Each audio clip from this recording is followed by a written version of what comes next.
You feel that? That nip in the air.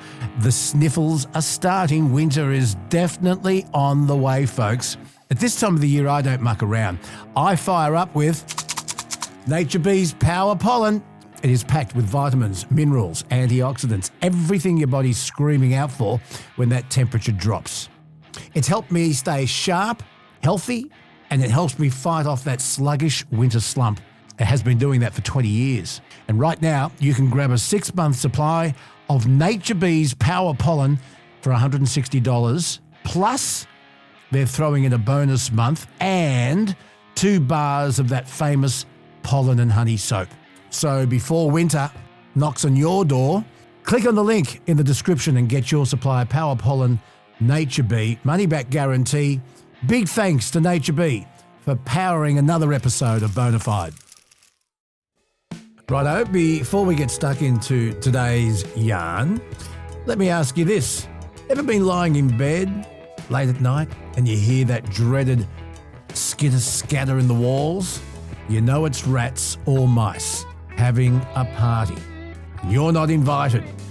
Well, that's where Pestrol comes in. Their new rodent-free Max is the non-fuss, plug it in and forget it kind of solution. No poisons, no traps, just solid Aussie tech that keeps pests out of your home. Trusted for over 20 years, Pestrol's got your back. Buy the Pestrol rodent-free Max today and also receive the in-car rodent repeller absolutely free. Valued at $50, free of charge. It's a limited time offer, but you must use the code word BONA, B-O-N-A. In a world where voices are silenced, Please. one man refuses to lie down. It's about how hard you can get hit and keep moving forward. How much you can take and keep moving forward. That's how winning is done. He's been punted not once, 40 years they've been trying. not twice, You couldn't fire somebody if they were horrible, doing a terrible job. but 3 times. You're fired. He doesn't tell you what to think, but gives you something to think about. Welcome to the Bonafide Podcast with Luke Boner. And he's not All right, here we go. done Hold your ears, folks. yet. It's showtime. Hey, g'day there, folks, and welcome to episode 44. Some more, hopefully, interesting podcast content coming your way on Bonafide with me, Luke Boner, and the Millennial. We're going to talk animals with Rob Zammit. I saw a movie the other day called The Friend with Naomi Watts and Bill Murray, and it's about a Great Dane dog. And there's now a rush of people wanting to go out and get themselves a Great Dane because it looked cute. Some advice on the right dog for the right family and other interesting veterinary news with Rob Zammit. Great Danes are good dogs. They're big dogs, and the other thing, Kelsey, is they don't live very long. And They're gentle. they are. You know what they are? They're leaners. They're tactile. They lean against you. Yeah, they're so But cute. it's like having a horse in your house. I tell you this, I'd rather have a Great Dane than a Chihuahua. yeah.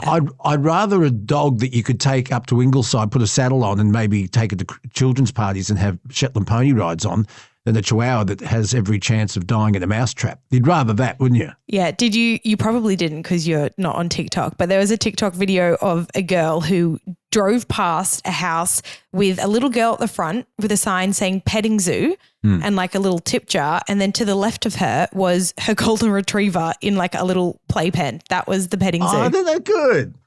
Very cute. Oh, that is very, very cute. I was thinking a zoo that only has a dog in it, that'd be a Shih Tzu. Also coming up, Mr. Movies, what to see and what to avoid with Shane Adam Bassett. We'll have some fun in the man cave with Adam McDonald, and I'm going to catch up with a childhood hero of mine. He was my sports master at Narrabeen High. He was a former first grade footballer. He taught tough love, but he had an enormous imprint on the shaping of the bloke I've become. His name is Fred Yakic, and I caught up with him and his lovely wife, Margaret, during the week, and I think you'll enjoy it. He's got some great stories. Not fond of Bob Fulton. We'll find out why a little bit later. News updates, just some of the news headlines that's making news right now. We parents are constantly nagging our kids to get off their phones, but guess who the real addicts are? According to Swinburne University, a study, it's not the teenagers. It's not even the Instagram mums people love to mock. This new research has delivered a brutal reality check. The worst phone addicts are blokes aged 18 to 40 who spend more than 6 hours a day glued to their screens. I'm calling bullshit. I don't believe this at all. You cannot believe some of these studies. Kelsey, I'm saying absolute crap. I believe it. It's people your age and Holly's age. You guys are absolutely obsessed with your phones. And I'm calling. If you were on Facebook more reading the comments on like your posts or just in general, I think you would believe this more. No way. You're going to try 100%. And tell me that a full working day is spent scrolling through social media, and that's men, 18 to 40, and there's no way in the world. Well, now high schools take phones away. Yeah. So kids can't even be on their phones. For the moment they get home until 3 o'clock in the morning. No, that's such an over-exaggeration. Do you remember when you and Holly lived here, and she was downstairs in what's now the man cave, and she would go to sleep with her phone on her pillow, and every time it made a noise, she'd wake up and she'd have to look and see who's messaging me, who's talking about somebody. It was really bad for her health. She wasn't getting any sleep. Were you like that when you were upstairs? Actually, you were in this studio. No, but you also have to remember that we're part of the generation that like we were introduced to smartphones for the very first time, like when we were in high school. Before that, they didn't exist. So to us, it was shiny, brand new, all of this new technology. So we were at the prime age to be addicted to them. Anyway, I don't believe it, but you tell us. Luke Boner, radioguy@gmail.com. I don't believe it. I do not believe that it's not millennials or what are Gen Zers and Gen Z. Swinburne University says blokes aged 18 to 40 are spending more time glued to their screens. Nah, I think they're not just saying it. They've done the research. You can't deny the facts. Research. Yeah. Anyway, so you got spoken parents like a true baby boomer. So here you got parents worrying sick about their kids and their phone usage when it's the parents. Their husbands. It's the husbands who are on the screens. I don't believe it. What about this footage? I couldn't believe this. I saw this the other day. You got this Melbourne teenager. He's just turned 19. No, he's just turned 18. His name is Archie Wilson, and he's got himself a scholarship to a US college as an NFL player. He's a punter. So many Australians get into the NFL through their kicking ability. We Australians can kick a ball longer and further and more accurately than anyone on the planet. Anyway, he's a lovely kid. And I was watching this press conference and he was lucid, polite. He thanked the right people. He just seemed like a great kid. And then I'll have a listen to this.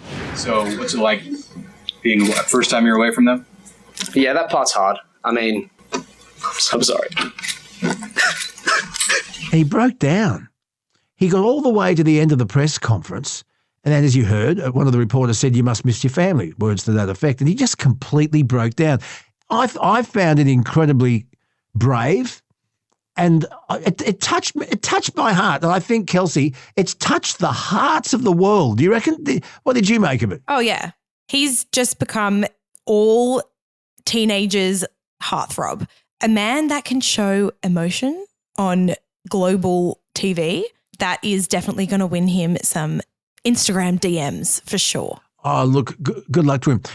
Apparently, and I heard this just a few moments ago, he's been inundated with private sponsorship deals and sponsors saying, "We'll fly your family out." So yeah. How good. Take advantage of Kelsey, you know how I'm an ideas man. No, I'm not crying on the podcast. No, I wasn't going to do that. I do plenty of that for us. What a great advertising opportunity for Qantas. Yeah. Are you with me? Yeah, definitely. Come on, Qantas. I wouldn't be surprised if they already have reached out. Oh, I would have done it immediately. Hey, the Commonwealth Bank has posted a record cash profit. This is just after the Reserve Bank announced an interest rate cut. Well, the Commonwealth Bank can certainly afford it. And this amazing profit has renewed calls for Australia's biggest bank to repay more than $2 million to low-income customers, 2 million low-income customers, $270 million in fees. It's refused to do this. Speaking of Qantas, do you remember Qantas received millions and millions of dollars, over 26 million, from the Australian taxpayer with COVID payments, and they still made money? Yeah. Qantas should have repaid that straight away. Do you reckon the Commonwealth Bank should repay $270 million in fees to low-income customers? Of course. But you tell that to the shareholders. You're not a shareholder. Who cares? Have you checked your super? Well, technically I am a shareholder because I have ETFs and everyone's got super. So even still, yes, they took home $10.25 billion in profit. They can afford it. Should the Commonwealth Bank be giving poor people money? The Robin Hood. They're robbing someone.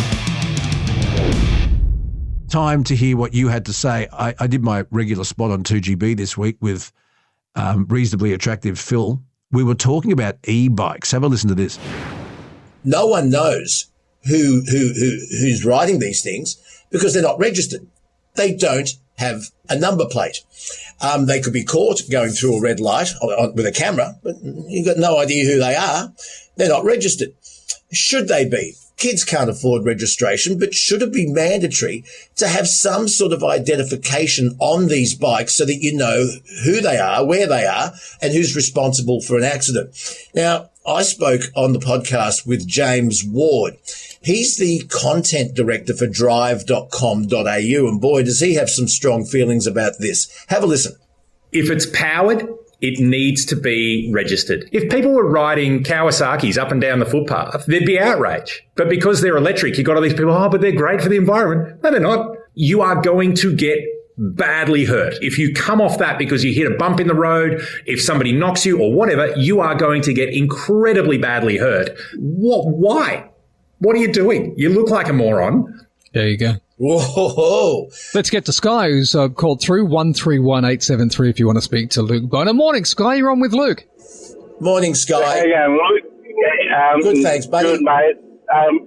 My uncle just said a while ago, I live at Rydalmere. I went to Queensland. I'm in an electric wheelchair, and I noticed in Queensland, electric wheelchairs and mobility scooters must have number plates. Jace, a listener of this podcast, heard it and we got this email. I am visually impaired. I'm a runner. And every Sunday morning when I'm out training with my guide runners in the Sydney CBD area, the rental bikes are just dumped on the footpath and places like that. Basically create an obstacle course on some places. Main places, the Circular Quay, the Rocks, Millers Point, the big tourist areas. In one instance, I heard one was dumped outside the entry to a business. The owner contacted the bike owner to come and get the bike, and they told them to leave it as someone will rent it. When I worked at World Square in the centre of Sydney, these rental bikes are unbelievably, they're just pests. And they're supposed to have a helmet in the basket when you rent them. None of them do. None of them do. No. None of them do. No. It's unbelievable. And people are hectic on them as well. It's like road rage, but for bikes. Bike rage. It's bad. People get hurt. People get toppled off them all the time from other bike riders. Do you remember seeing that footage? It's a few years ago now. And it was someone of Asian appearance. It was a tourist. And they'd hired an e-bike, Kelsey. And because there's cameras everywhere, he was riding through the Sydney Harbour Tunnel. Yeah. Do you remember that? I do remember that, yes. Very funny. Did you know that the City to Surf was recently on, and I didn't know this, but the runners who chose to take the Sydney Harbour Tunnel were given a toll fee. Every single person that went through the tunnel was given a toll fee, like $4 or something, but still. The City to Surf? Yeah. The City to Surf doesn't go through the Harbour Tunnel? They did this time. They did. They opened up the tunnel and runners were allowed to use the tunnel, but they were charged a toll fee. City to Surf starts at Hyde Park and goes up William Street, then goes through to Bondi. I saw the footage of it. Oh, there you go. I got this message from Steve on the last podcast. It was said that the unis are hacking a huge profit from overseas students. Could they not use this money to build halls of residence or use an old building like a closed-down department store to convert to halls of residence or cheap accommodation. They would then get back any outlay in rents from the apartment and could even put it in a shop and a cafe that everyone could use that would also generate more money and free up housing. I've got to tell you this, also in the centre of Sydney, there are high-rise apartments and they are let out specifically for Sydney University students. And there was one, I saw this a few years ago. It was a 2-bedroom high-rise apartment down near the Haymarket, and it had 12 people living in it. All of them overseas Sydney University students, Kelsey. Yeah. And to Steve's message, of course they could, but they won't. They're profit-making businesses at the end of the day. Is our education system there for Australians, or is it there for people from overseas? The overseas students pay full freight. They pay full fees, and it's a massive earner for our universities. So do Australian students. Do you know how expensive it is to go to uni? So should there be free education for Australian citizens? Absolutely. 100% free? Yes. Your generation got it. Why can't we? So long as you do your course and get out into the workforce. You can't give free university education to someone who just wants to do arts degree after arts degree after arts degree and never leave uni. Of course, there's got to be some type of boundaries around it. A caveat. Yeah, but absolutely it should be. And also, in the same breath, so should TAFE for people wanting to get into trades. Yeah. Shouldn't just be university. It should be all higher education. Yeah, I tend to agree with you. I believe in free healthcare for those who need it and free education. Particularly TAFE. Yeah. Like if we have a crisis. Am I turning a bit commie? Am I going pink? Don't say that. I can. Am I going pink? Well, you should. Got this message from Richard. Hi, Luke. Just listening to your podcast about the social media restrictions. Do you realise that this is all about getting everyone a digital ID? Please look into it. Millennial, you looked into it. Yes, I did. And what I found probably won't shock anyone, but, you know, there's lots of talk about, you know, over 16s being banned from social media, but it will impact everybody because the age verification technology that they're talking about, if you have to verify the age of an under 16, that means everybody else has to be verified that they're over 16. And this was spoken about in 2024 in the Senate. Listen to this. Of course, if you're testing to see if someone's 13 or 14 or 15 or 16, you're also testing to see, by definition, if they're 16 plus. If there's going to be age verification, everybody is going to have to go through an age verification process, won't they? Yes. Yes. So, yeah, if you think it won't impact you, it probably will. And there has been a $6.5 million trial in 2024 to 2025 taking place in Canberra, and they're running what is known as the National Age Assurance Technology Trial. They're essentially looking at technology that is going to be able to verify somebody's age, but something that they're finding is that people under the age of 15 are being verified as over 20. We actually don't know much about the technology that they're looking at. Yeah. It seems to be all like aloof and, you know, government worded. But it's posing a real question about privacy. And, you know, the tinfoil hatters will say that, you know, the government's tracking all your movement online, and they are anyway, but it certainly does raise some big questions. And just so everybody knows, this is going to come in for Google and I can't remember the other platform on December 21st. So it's coming up soon. I tell you what, when have we got Trevor Long on next? Can we talk to Trevor about this amongst his other topics next time he's on? Yeah, of course. All right.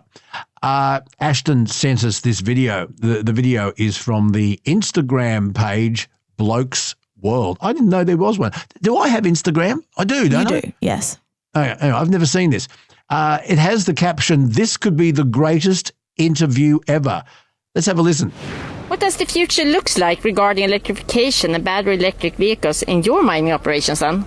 Well, we have coal because we've got the biggest coal deposits in the world, but we're not allowed to burn the fucking stuff, so the world's rooted, really. It's all right to be idealistic, but you also have to be realistic.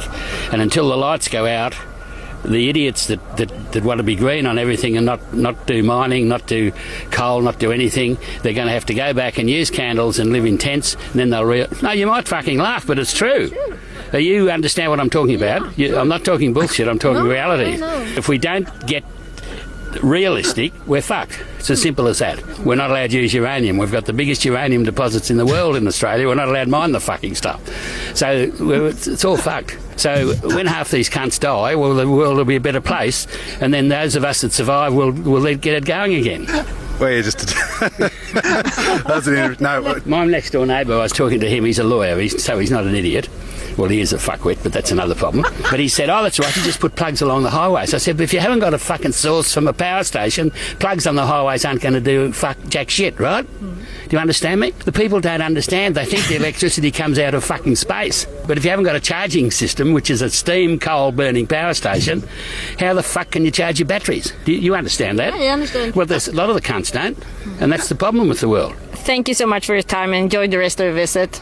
That is definitely not making it onto the 6 o'clock news. I saw that a couple of weeks ago. I can't believe you've put it on our podcast, but that is the best thing I've ever heard.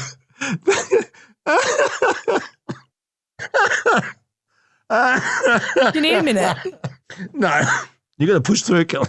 You got to... Can you play it again? No. Or people can rewind it. Oh, someone. What's his name? I don't know.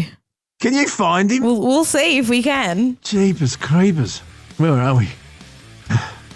Episode 44. We need him on the Man Cave.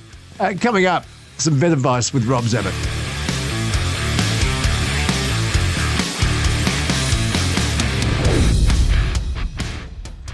Time to introduce again a bloke that I'm hoping will be a regular on the podcast because I love him and you love him. We all love him. He is the vet with the mostest. He is the Dr. Doolittle of our time. He is Dr. Rob Zammit, and he's with us again.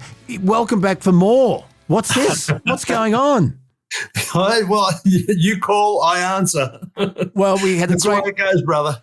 We had a great response to last time you were on, and we've got some questions for you, so I won't keep you long today. A listener wanting to know, everybody seems to be getting these groodles or oodles. It's a dog with a noodle on the end. The presumption is that they, because they're bred with poodles, they don't molt. And my dog has a groodle, and it molts. So yes, that's right. That's correct. And it does mop. He's a beautiful boy, but he does mop. But what's really sparking my interest is we saw a movie recently. God, it's so slow. We went to the 2:00 session of The Friend with Naomi Watts and Bill Murray the other day up at the Evoca Beach cinema. And you've got to go there. It's just fantastic. But we went to the 2:00 session last Thursday. I think the movie's probably still running. It is really, really slow. But the star of the movie is a big black and white, like a Dalmatian-y type, but it's a Great Dane by the name of that colour is called Harlequin, the Harlequin Great Dane. It's a Harlequin Great Dane, thank you. Yep. In the movie, the dog's name is Apollo, and right. I can't tell you why, but it's about trying to rehome and find a home for Apollo, and he's this beautiful Great Dane. I just worry now that there are going to be hundreds and hundreds of people who will love that dog, love the movie, and say, I'm going to get myself a Great Dane. Correct. Now, it happened with the movie 101 Dalmatians. Yep. And I think it happened with Lassie, with Scotch Collies. 100%. Lassie, Rin Tin Tin, German Shepherds. Every time they popularise a breed, especially in Hollywood, it hits the streets unbelievably. And unfortunately, where do they end up? Most of them in the pound. You know, the pound ends up being full of Harlequin Great Danes if they start taking off. Before that, it certainly have been full with a lot of other things. Unfortunately, fashion seems to drive what breed instead of thinking about what breed suits my family. Now, that's the most important thing. Are you getting a dog that suits your family and your lifestyle, or are you getting something because you like the fashion? You see that Harlequin Great Dane in that movie, they've been literally weeks and weeks, months and months of training to get him to do all those things So he comes across as, wow, look, aren't they smart? They just do all this thing naturally. No, it's a lot of training. You can get any dog to do this, but fashion, and that's what happened with oodles. Now, just the word oodles, it started years ago when the pets as therapy people thought what would be great to have a dog with the working ethics of a Labrador, but the coat of a poodle, and poodles are very smart. So they crossed the poodle with the Labrador and got the Labradoodle, but they gave it away because two reasons. One, you're dead right, the coat doesn't necessarily not molt. No just guarantee. On the particular individual, and they can't pick which one's going to molt and which one's not. And the other thing is they couldn't pick the temperament. Some of the temperaments were fantastic, but some of them were quite the opposite, stubborn and even aggressive to some extent. Wow. So they couldn't get that standardization that you need when to breed a litter, just breed the litter for a therapy class. You may only get 2 or 3 out of the litter, but it starts costing a lot of money to do that. To train them costs even hundreds of thousands to train a guide dog or a pets therapy dog, and to not have reliability of temperament later on. They hit 9 months or 12 months and all of a sudden they're not doing what they're supposed to do as far as their growth mentally, then it's just not worth it. They've just gone back to using Labradors. They have used a few other breeds in the past. They've used German Shepherds successfully. They've used even a Doberman. I saw a Doberman as a guide dog many years ago. And because those sort of breeds have established patterns of behaviour that they can harness and utilise.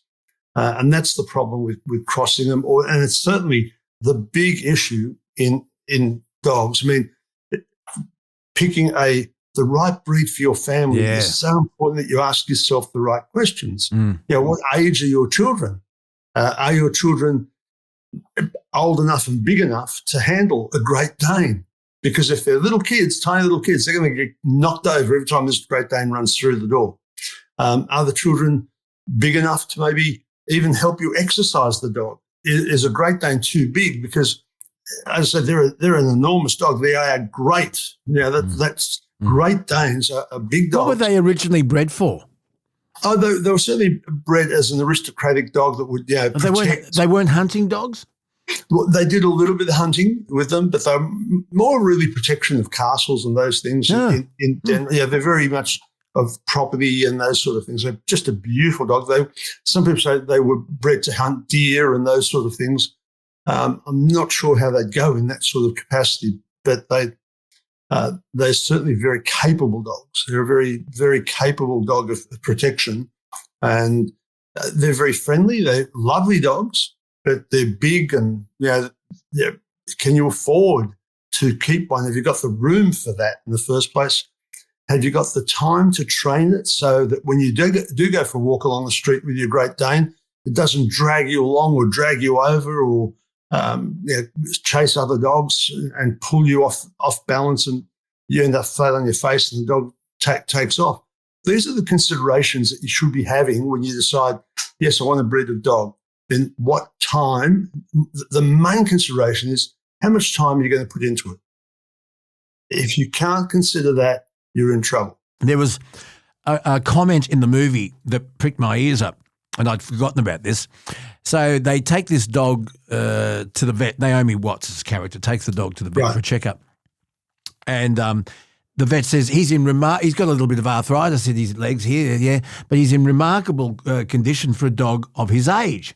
And she says, well, hang on, he's only 6. He said, that's old for a Great Dane. Yeah. And I forgot. I had a buddy who had a Great Dane. God, it was a gorgeous dog. His name was Doug. And he was affectionate and he would lean. He would lean on you. Yep. That's very much a trait of that breed. They do that. Yeah, the tactile. Yeah. But Doug died at the age of 8. Right. Bone cancer. Yes. And apparently that's quite common with the breed. Is that correct? Not uncommon at all. Not uncommon. Bone cancer, bloat, their stomach fills up with foam and gas, not uncommon in the breed. Arthritis, of course, because, Mother Nature wants the domestic canines to be about the size of a Kelpie or cattle dog. That's the ideal size, dingo size, if you like. Once you start varying away from that, making them very big or very small, sometimes, if you're not careful, the actual breed that you're trying to develop will pay for it. And with Great Danes, bone cancer is hellishly common. They get another thing called cardiomyopathy, a heart problem. There's quite a few things that occur in the breed. There's even a neck problem that they can get called wobbler's syndrome, where the bones in the neck don't align properly, Luke, as they grow. Right. And it causes tremendous pain for these dogs. So there's a lot of issues with being bigger, if you like, and people aren't aware of that when they decide, yes, I saw that dog on the movie and I want a Great Dane. You think, yeah, have you thought it out? What do you really, what's your commitment to your dog? Because, these days it is commitments. And also, talking about longevity of the dog.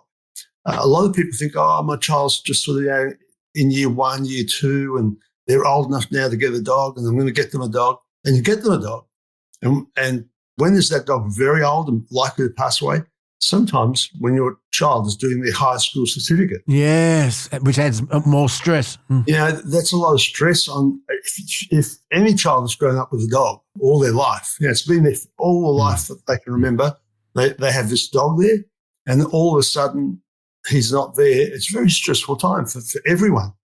To lose a dog is very stressful for everyone. To lose a kid that's under stress because they're doing studies and examinations and things. Your timing, you need to think about that.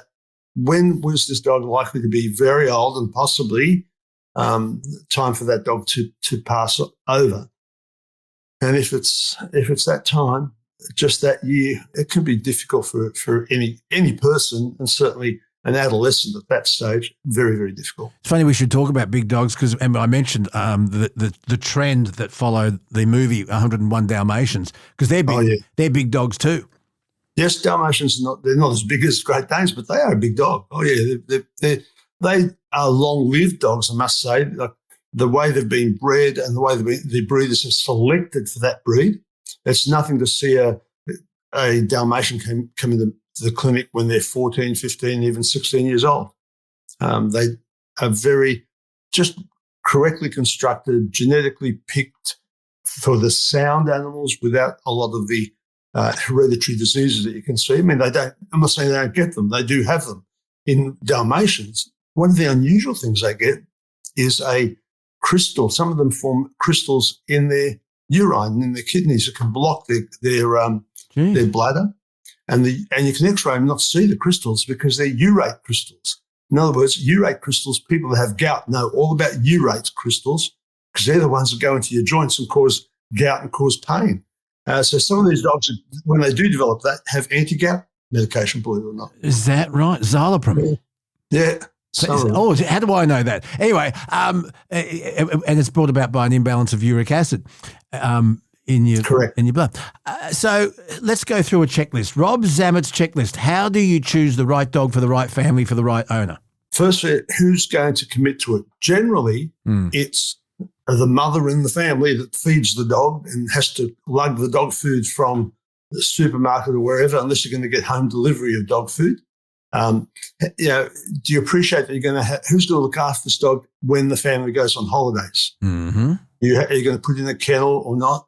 Are you going to be able to pay for pet insurance? Because these days, pet insurance, we've talked about that. Gee, absolutely. It's just we can get a lot done for our dogs, right up to MRIs and all sorts of intricate surgeries that can cost $20,000, $30,000, $40,000.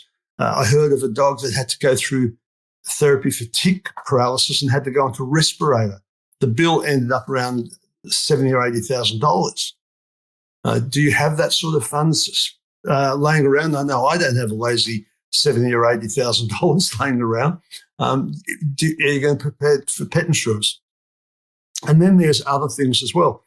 Are you going to train this dog? Because ideally, if you want it as a good family dog, some training, not because you want it to be able to sit when you tell it and drop when you tell it, but you want it to assimilate properly and not be a nuisance when it's in the house. And are you prepared to have it in the house? Because if you're not, maybe you should think again whether you should have a dog.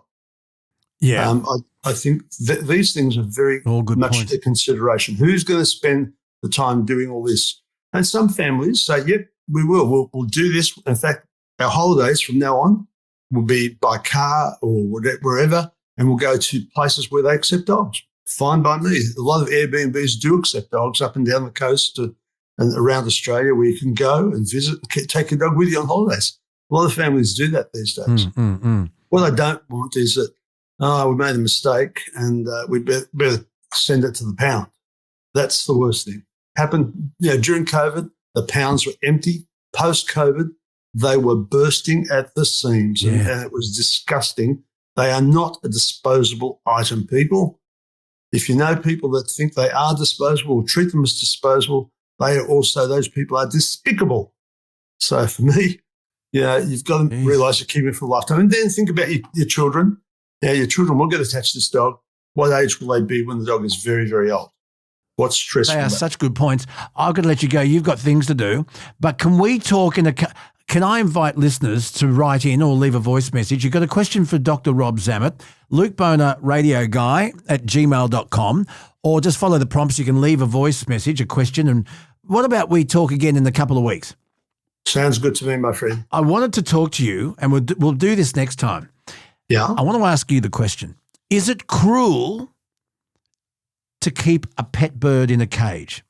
And the reason I ask is because the symbol of freedom is often a dove or a bird. They fly free. They fly. Yep. Is it cruel to keep a bird in a cage? Can I just... I'm happy to get into that now. We've got to go now. That's called a teaser, Rob Zammit. You've been in radio long enough. I've taught you this. Rob, you have taught me. You were my first radio man. Rob, that's called a hook, okay? Right. That's our hook for 2 weeks. Can we do that? Done deal. Talk to you then. I love you, Right back at you, brother. All of this. Dr. Rob Zammit. Coming up, we're off to the movies and we're going to see what's streaming with entertainment expert from Sky News, Shane Adam Bassett. Oh, yeah.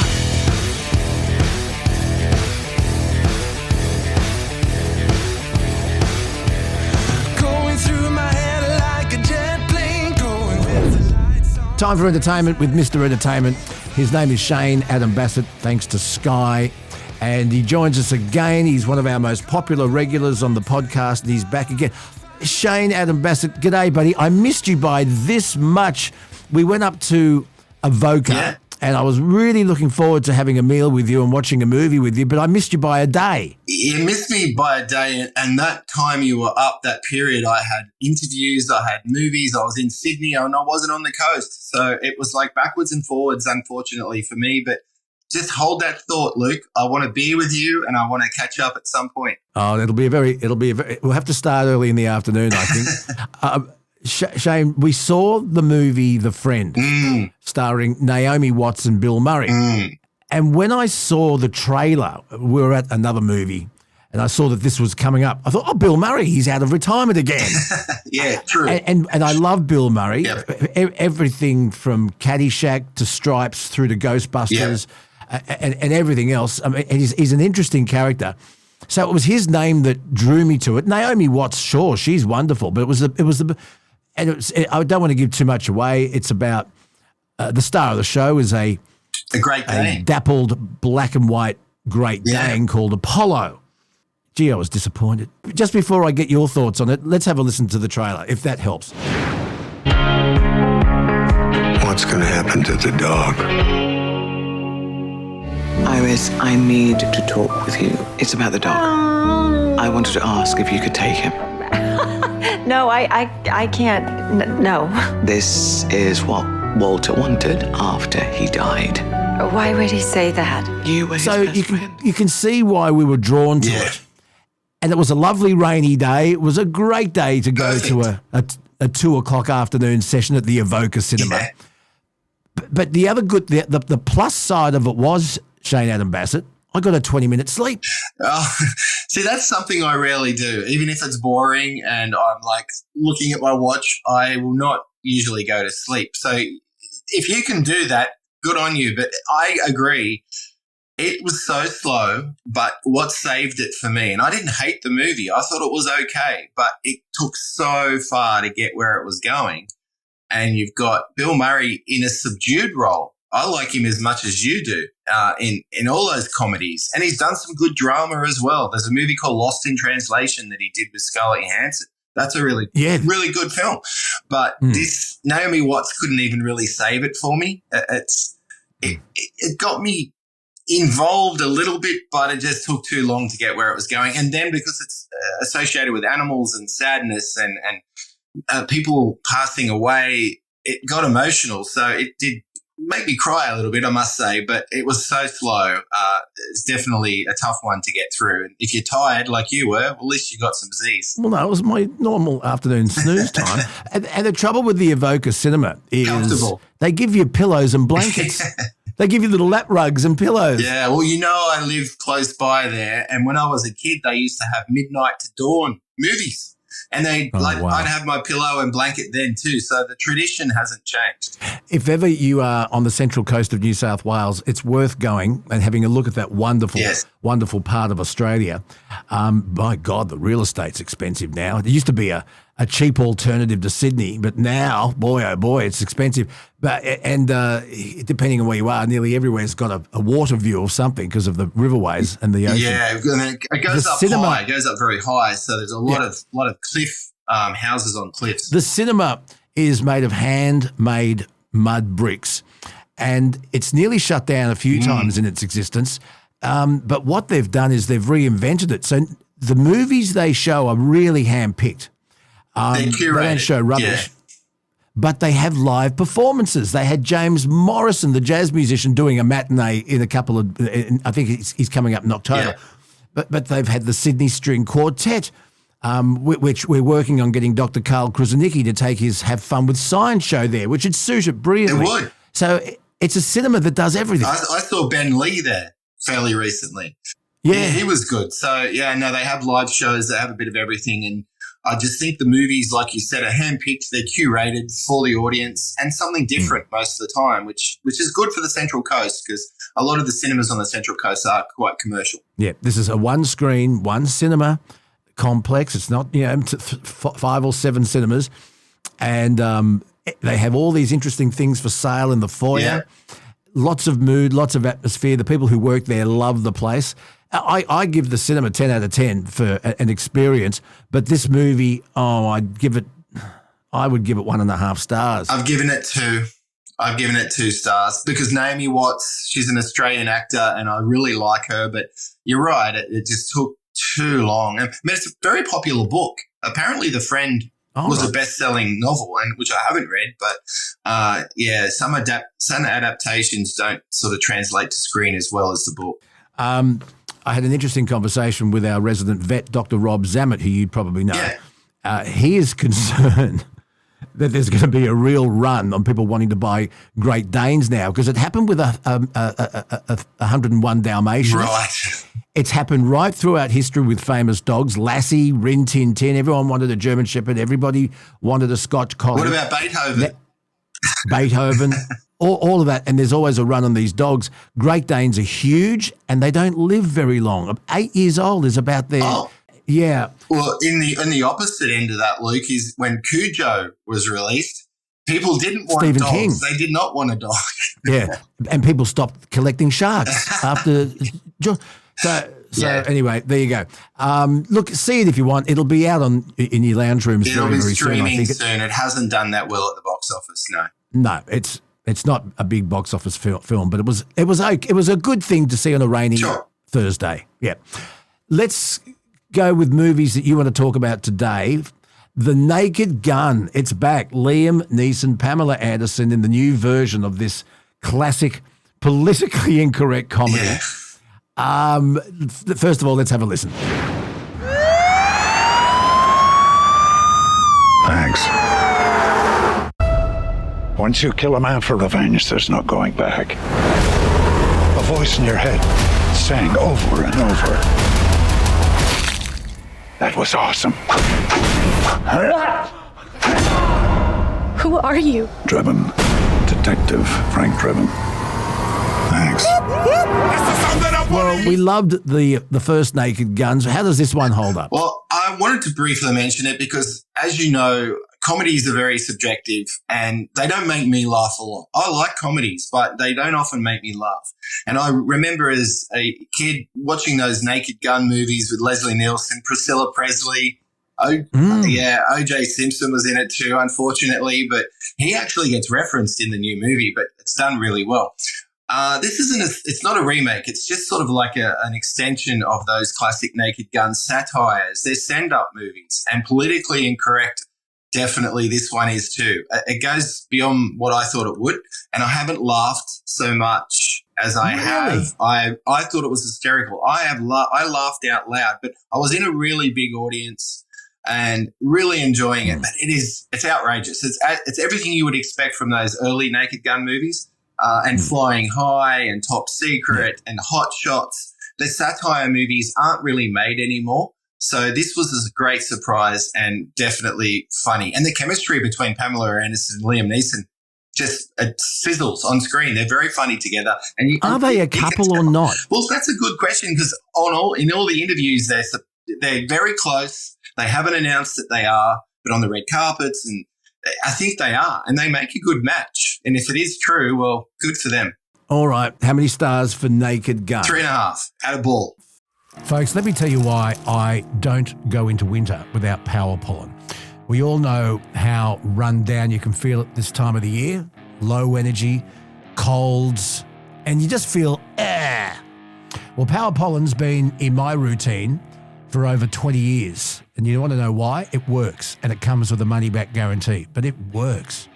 It's not just bee pollen. Nature Bee has this special process that makes it absorbable. It's called potentiation. Look it up.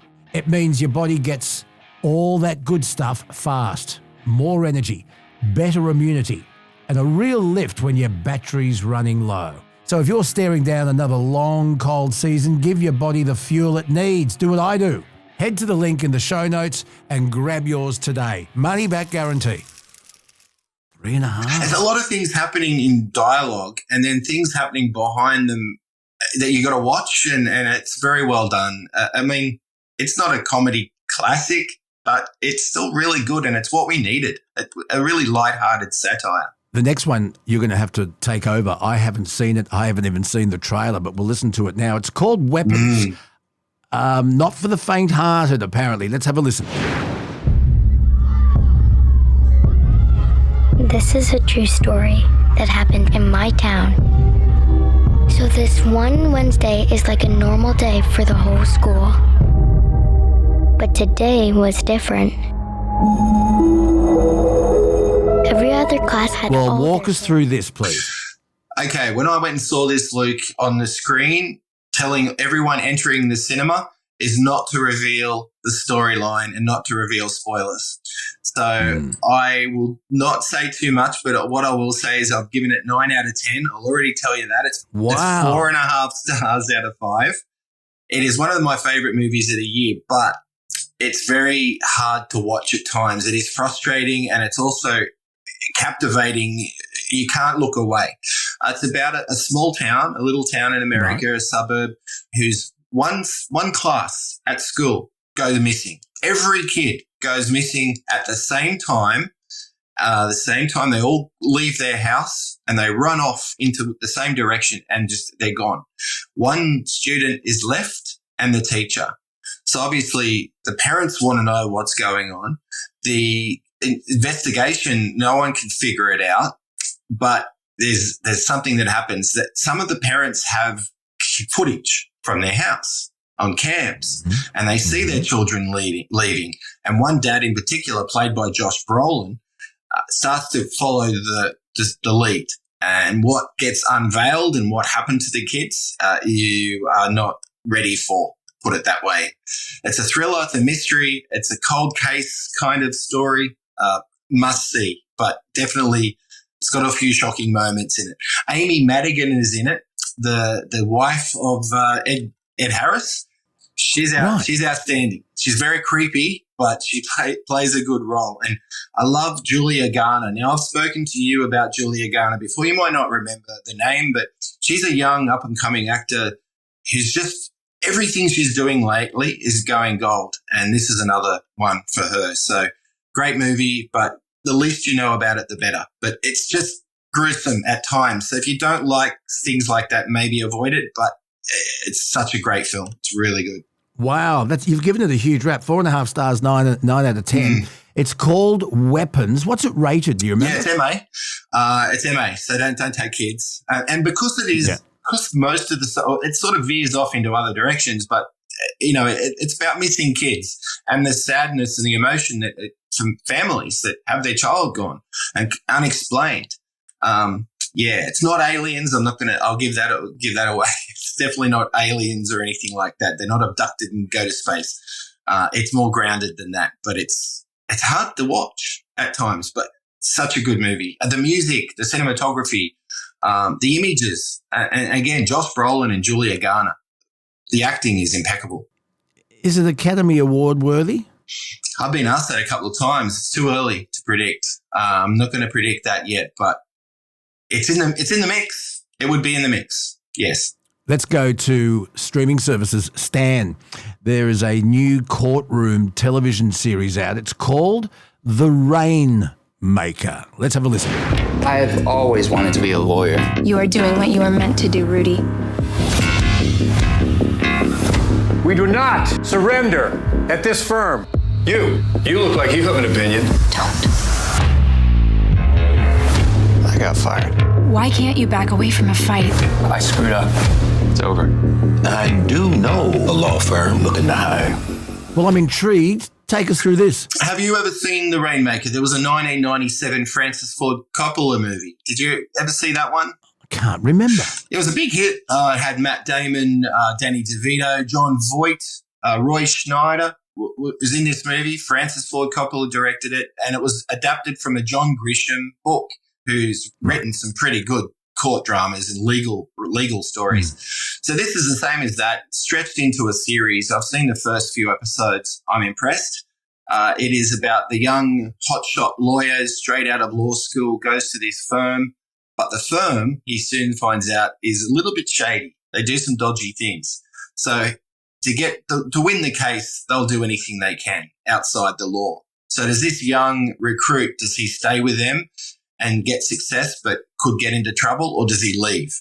That's the dilemma. But it's really good. If you like a good legal drama, and John Grisham, he wrote some good ones. This is one of the top-notch ones I liked. But I love the movie as well. If you haven't seen that movie, go back and watch it streaming. Mickey Rourke. I'm going to have to. Yeah, Mickey Rourke's also in it. The Rainmaker on Stan. How many stars? I've seen 3 episodes, and out of those 3 episodes, I would probably give it a 3. 3 stars. 3 stars so far. Watch the space. Can we stay on streaming? I want to look at Binge. Yeah. Sam Neill starring in The 12. Yeah. Okay, let's have a listen. My book will expose the truth. Brett!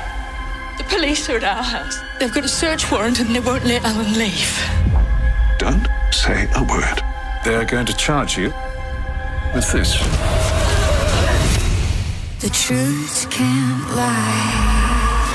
Well, take us through this. Well, I don't know your opinion on the Logies. Maybe that's another subject for another day, but Sam Neill just won a Logie for this role. This is season 3. The 12 is different each season. It's very popular. It's won other awards as well. It's about jurors, 12 jurors for a different court case each series, and the dilemmas behind the scenes. And Sam Neill is the QC. He's the judge. So it's different. They have the difference. This one's about a cold case, something that happened in the 60s that gets brought back, and the jury are all, they're not agreeing. So most of the emphasis is on that, on how they decide and the evidence presented. But it's really dramatic. It's got a great Kiwi and Australian cast in it.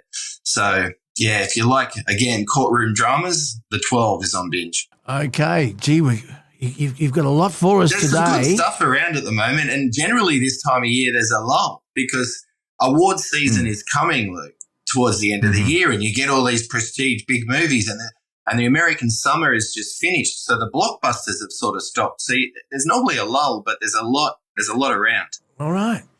I want to talk about the series that's set 2 years before the original Alien film. It's called Alien Earth. It's on Disney Plus. 10, 9,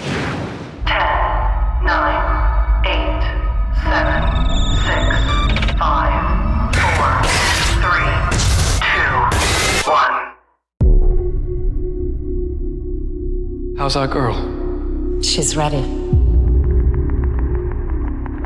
You're going to be the first person to transition from a human body to a synthetic. Okay, take us through this. Are you a fan of those Alien movies? I like the first one. Yeah, the Ridley Scott movie from Ridley Scott, Sigourney Weaver. Yeah, that's it. John Hurt, Harry Dean Stanton. Terrific movie. And 1979 that was released. And it changed sci-fi because up until that point, sci-fi was, not really horror sci-fi as much. But this one really did sort of set the bar high. And this series set before that story is old school. It's very classical in its approach. But if you like Alien or the Alien Legacy, because there's been a lot of movies, even one only a couple of years ago called Alien Romulus, which was popular. This series is slick. It's well acted. It's got some good music in it, but it's full of creepy crawlies. So even if you just like sci-fi in general, you don't need to know the legacy of Alien just to enjoy this. But again, I've got to give this another thumbs up. I've seen 2 episodes. I was lucky enough to interview some of the cast members from it last week as well. And it's an extraordinary show. So very highly anticipated. But again, creepy crawlies, few gory moments. If you're not into that, maybe give it a miss. Okay, well, there we go. Alien Earth on Disney Plus. We've looked at the Friend, which put me to sleep, which was a shame because I was so looking forward to it. I was awake. Naked Gun, the new Naked Gun. Weapons, which I'm tipping your movie of the week. Oh, yeah, big time. 9 out of 10, 4.5 stars. And The Rainmaker, 3 stars. And Alien Earth. What do you give that? Oh, what I've seen so far, those 2 episodes, 3.5 stars. I'm a big fan of Alien in general, and especially the James Cameron film Aliens. That was big. Sigourney Weaver got an Oscar nomination for that role as Ripley. Yeah. We're going to say happy birthday this week to Steve Martin. I can't believe he's 80. And he didn't give up acting, but for a while there he stepped back from acting before Only Murders in the Building series. Yeah, that's right. But before that, he sort of stepped back from acting because he was concentrating on playing the banjo and the ukulele. He's a very talented musician as well, and he's actually and he's also a magician. You've told me this before, and I never knew this. That's cool. And I love his work. I mean, I absolutely love his work. Too young to remember him on Saturday Night Live, but the movies like Trains, Planes and Automobiles, Dirty Rotten Scoundrels and Roxanne, Bowfinger, they come to mind. Any favourites for you? Oh, without a doubt, Parenthood. Of course, that's one of your favourite movies of all time. It's one of my favourite movies of all time. I loved The Father of the Brides 1 and 2. I just liked it. It was a good feeling couple of movies. There was a really good Steve Martin movie, also one of my favourites, Leap of Faith, where he plays the preacher. Oh, that's got Deborah Winger and Meatloaf. It does. I liked LA Story. I thought it was interesting. Yeah, he directed that. That was a good movie.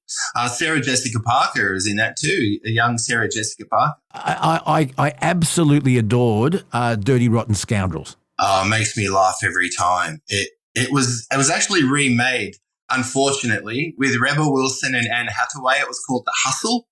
And it was okay, but when you remember that classic Dirty Rotten Scoundrels, directed by Frank Oz, who, from he's Kermit the Frog. And what about Michael Caine? They played off each other so beautifully in Dirty Rotten Scoundrels. Gee, it's a good movie. I'd watch that again. You should. It never gets old. I see it. I see it every now and then. I love it. People forget he was the sadistic dentist in Little Shop of Horrors. Yeah, he was. Another great musical, that one too.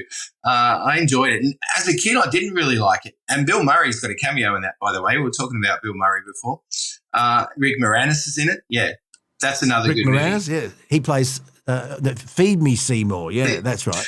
And did you know Steve Martin also played a dentist in Novocaine, which was a black comedy with Laura Dern and Helena Bonham Carter was in that. That was good too, Novocaine. Oh, who could forget Because you talked about Only Murders in the Building with Martin Short. We talk about Only Murders in the Building with Martin Short, and of course they teamed up with Chevy Chase and the Three Amigos.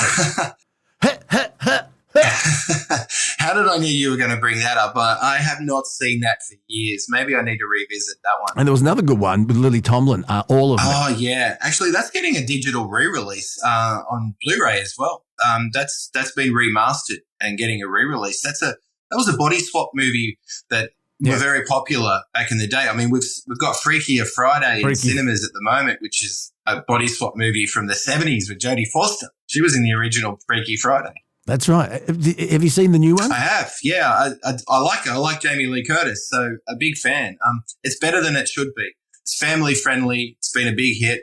I didn't think it'd work, but they've modernized it a bit. But the formula of body swapping with Lindsay Lohan and Jamie Lee Curtis swapping bodies, and now Lindsay Lohan's character, who was a child star when their movie was first come out in 2002, I think it was, is now a mum. So her child body swaps as well. It's a lot of fun. It's actually good, Freakier Friday. Gee, we've covered some ground, Shane Adam Bassett. You asked me if I'm a fan of the Logies, and the answer is no. I got a funny feeling just inside of me that the Logies have become irrelevant. I don't know many people that watch free-to-air TV like I did growing up, because it's all we had. I'm talking about even before you could bring home a video from video brokers. Video Easy. A Video Easy, or this before Blockbuster.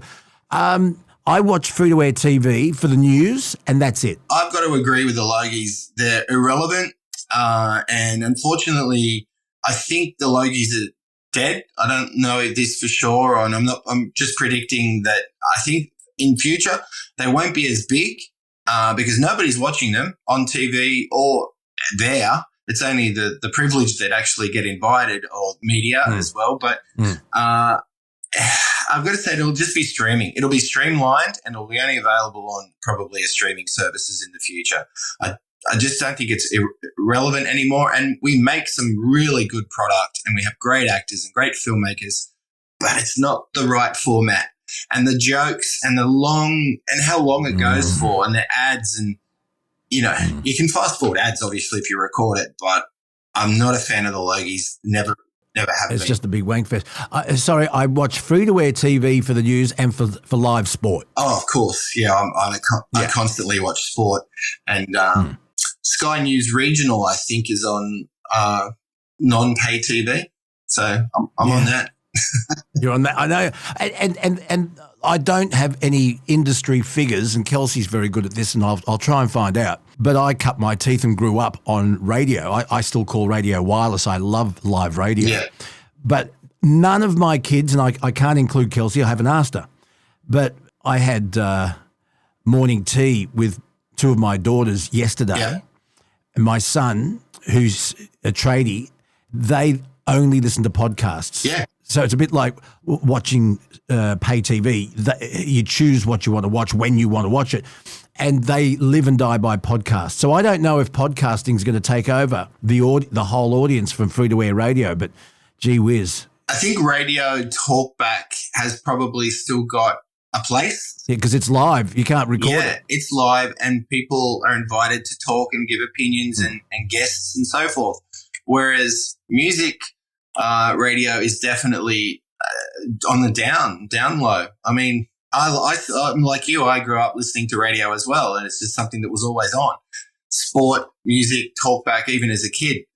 Movie reviews, even like what I'm doing now. People would talk about movies, and I would just absorb it all in. But you're right, podcasts are definitely risen so much over the last few years. And there's long ones and there's short ones, so you can accommodate any taste. I think it's good. Yeah, it is. We're getting more choice. And this podcast, my podcast, I mean, we have sponsors that keep it going. But you're right. You can watch these things, and it's ad-free, but you pay for it. You pay for it. Yeah. Oh, you do. I get it. And that's why when I review movies or shows on streaming services, I know not everyone's got that every streaming service, and I'm lucky enough that I do pretty much have access to everything. But it's pricey. It adds up, and we've spoken about that before. The price of streaming services, the significance of it. They don't even have free trials anymore when you join up. this doesn't happen anymore. Netflix have just upped their monthly price as well, which still isn't that expensive, I believe. If you break it down to weekly, it's not that expensive, but it can add up when you've got other expenses. Well, it's been another fascinating chat. Thank you so much for sharing everything with us. And I can't wait to talk to you again, maybe in a couple of weeks. I hope so. We covered a lot of TV shows and different ground today, including Logies, which I didn't think would come up. But that's my opinion's pretty strong on that. I think they're over. In their current form, Logies are dead. Yeah. And Steve Martin, do you have a favourite? Happy birthday, 80. Oh, yeah. Wow. Yeah. Let us know your feedback. Luke Boner, radioguy@gmail.com. Any thoughts and opinions we will pass on to you. And we'll talk again soon. When do we see you on Sky? Saturday mornings, Sky doing entertainment reports, and they post it online after that. When Sky came to you and said, can you do a Saturday morning show for us, were you worried sick that they were going to get you to host a cartoon show? Well, you remember Saturday morning cartoons? I've done a little bit of work on movie panels with Foxtel before, so it's been a little bit of time. But then when the producer rang me and said, hey, we'd really love what you're doing on radio. Do you want to transform that to TV? I just went, yes, please. Right up my alley. Yeah. I talk about cartoons, Luke. I got no problems there. We'll do a cartoon segment one day. Hey, Shane Adam Bassett, see you on Sky very, very soon. We'll hear you on Bonafide Podcast. Thank you so much for making yourself available. I love your work, mate, and we will catch up at the Evoca Cinema one day. We will, and then down the club just after that. I would love it. I would love it very, very much. Thanks for having me, Luke, and bye, everyone. Appreciate it. One of my childhood heroes I caught up with during the week. He was my sports master at Narrabeen Boys High. He's an absolute legend. His name is Fred Yakic, and wait till you hear what he has to say. He and his beautiful wife, Margaret, joined me in the podcast studio, and we had a great chat. That's coming up.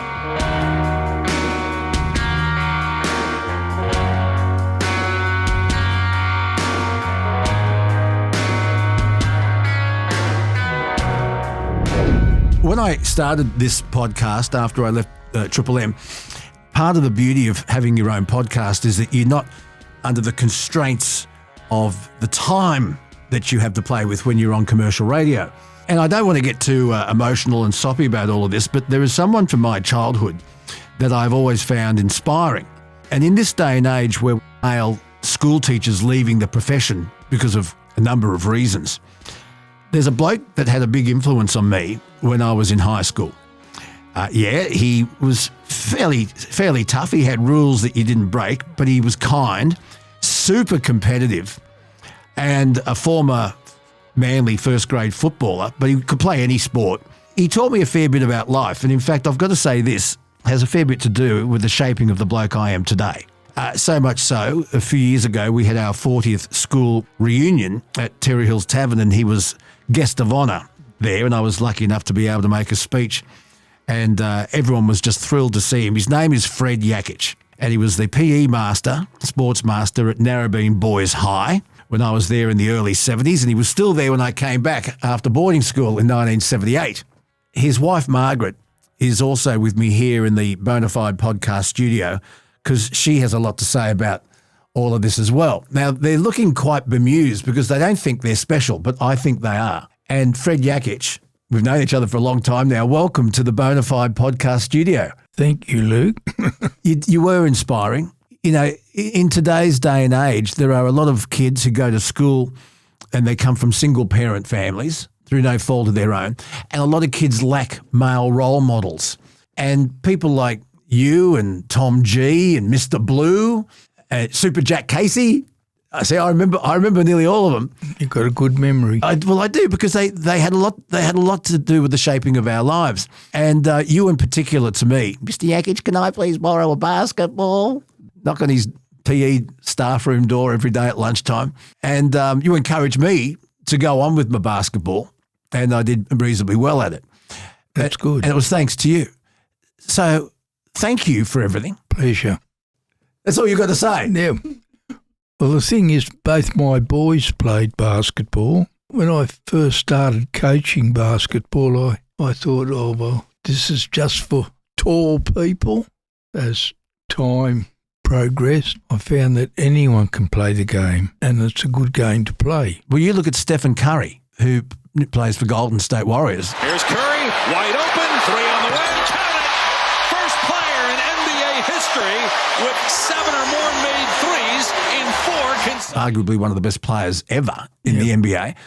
The captain of Australia back when I was learning was Phil Smythe at 6 foot tall. So being tall is an advantage, but it's not the be all and end all, is it? No. I just want to go back a little bit because your background is fascinating, Croatian background. Well, they call it Croatia now. Yes. And you have a very famous older brother, slightly older, and Nick Jakic. No, he was 1 year, 1 week younger than me. Younger.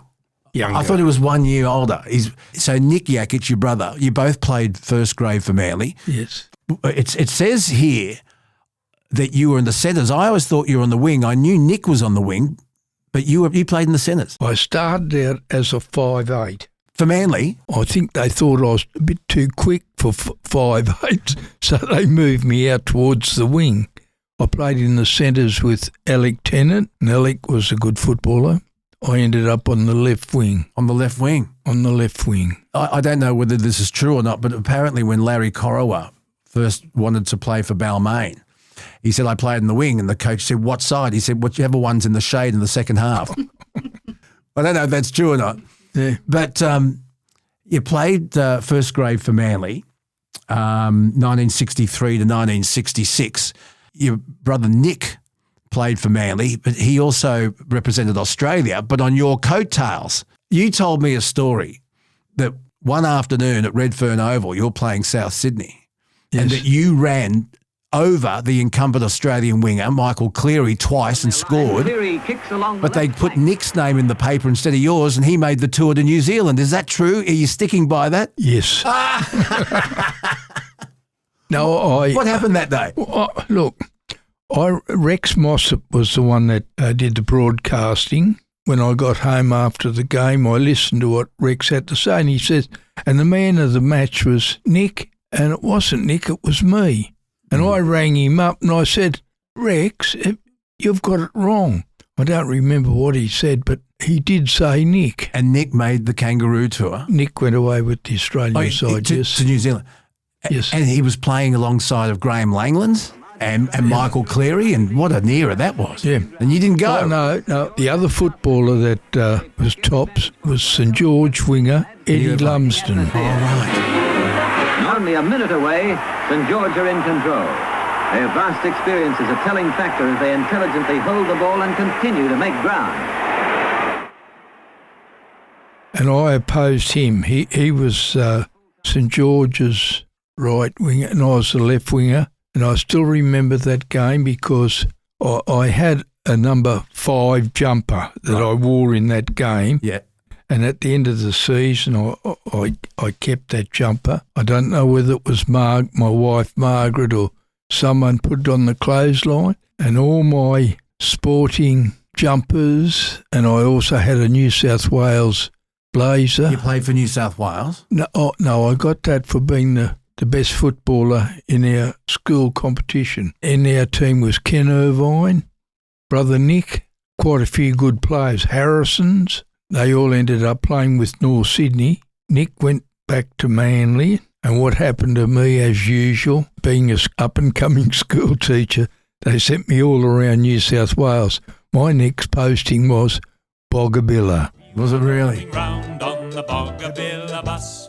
Wheels are going round on the Boggabilla bus. Wheels are going. You know where Boggabilla is? An Aboriginal school on the New South Wales-Queensland border. It's the twin town to Gundawindi. Is that right? But let's just get back to that jumper. It was a number 5. Number 5. On a big day for you. Yep. And someone's stolen it. Someone's taken it off the clothesline at home. Yeah, while you're up at stupid o'clock, can we just talk about how rats always seem to wait until the middle of the night to make their move? You're finally drifting off after a long shift and then skirt, they're doing laps like it's the Bathurst 1000. That's why I've been using Pestrol Rodent-Free Max. You just plug the thing in and boom, eviction notice served. There's no blood, there's no guts, no traps, no poisons. Just science doing its job while you get to sleep like a log. And because I know you're thinking, yes, it's safe for pets, it's safe for the kids, it runs 24/7 so you don't have to. It's $139 and it comes with a 100-day money-back guarantee and a 2-year warranty, which is longer than half the appliances in my kitchen. Buy the Pestrol Rodent-Free Max today and also receive the in-car rodent repeller absolutely free, and it's valued at $50. It's a limited time offer and you have to use the code word BONA, B-O-N-A. Links are in the show notes.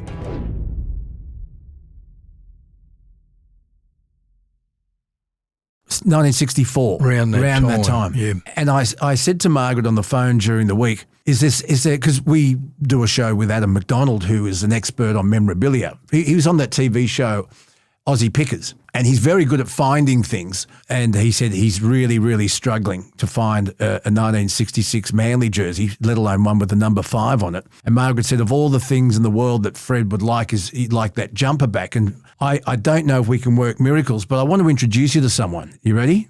His name is Chris Warren. And he's a member of the 2GB continuous call team, but he's also the Manly Football Club's media manager. And he's on the phone now. Chris Warren. Good morning, Luke. Good morning, Fred. Lovely to meet you. Oh, Chris. Yeah, this man is sitting in front of me now and his lovely wife, Margaret. Fred had a big influence on me when I was growing up. And when I heard that he would love nothing more than his 1966, I just found out now it was number 5, his number 5 Manly jersey, I turned to you. And it's going to be hard, but is there anything at all? Can you weave your Chris Warren magic? Can we get something for Fred? Mate, look, Will, I'll move heaven and earth to try and find a 1964 jersey for you, Fred. I don't know if I'm going to have any luck, but we can certainly put our antenna out there and see what we come up with.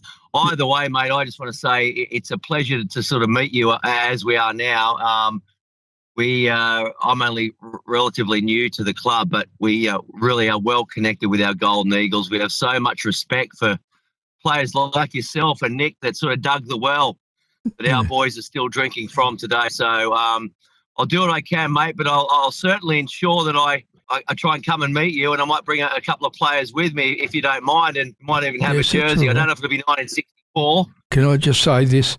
I always suspected that a guy living 3 doors from where we were living was the one that took everything. Have we got his details? Do we know who he is? Yeah, 1966. If he's still around, we're looking for him. Where is he? Hey, that story about scoring the couple of tries there and Rex mistaking you for your brother, I'm flabbergasted by that, and I reckon Rex might have been as well. What a wonderful old commentator he was as well. I mean, there's some real strong Manly links there, aren't there? Yeah. And Chris, I don't want you to think I'm putting you in your dad's shadow, but your dad wasn't bad either, Ray Warren. Yeah, he was. I don't know if he would have called Fred. Probably don't think so, because Rabs came on the back of really Rex Mossop and Ron Casey. It was a bit of a different era, but I know that he used to watch all the games back in those days, and you may well have watched that time that you stomped over the top of Michael Cleary, Fred. Yeah. Did you step over him or did you go around him? No, what Cleary did that particular day, I can still remember. Take us through it. He was my opposing winger, and he took off and he ran right across the field to try and come in under the post. And I thought, blow this, I'll cut him off. So I went across and I got him before he got over the try line. Beautiful. Well, you had to do things differently in those times. Yeah, the game has changed a lot. Yes, a couple of things I don't like in the game today. What don't you like? You know, when it comes to the last tackle and they kick the ball, what happens now, you watch this closely and you'll probably agree with me. If they throw it to the right-hand side, the kicker on the right-hand side, all the players on the left-hand side fly up and they're about 1, 2, 3 metres in front of the kicker, and when the kicker gets the ball, 9 times out of 10 reverses the kick, so when the poor fullback goes to take it, he's got about 5 guys there ready to plough him down. I don't like that. Tough business, isn't it? Who'd be a fullback these days? They're very, very brave, Fred. I understand what you're saying. Yeah.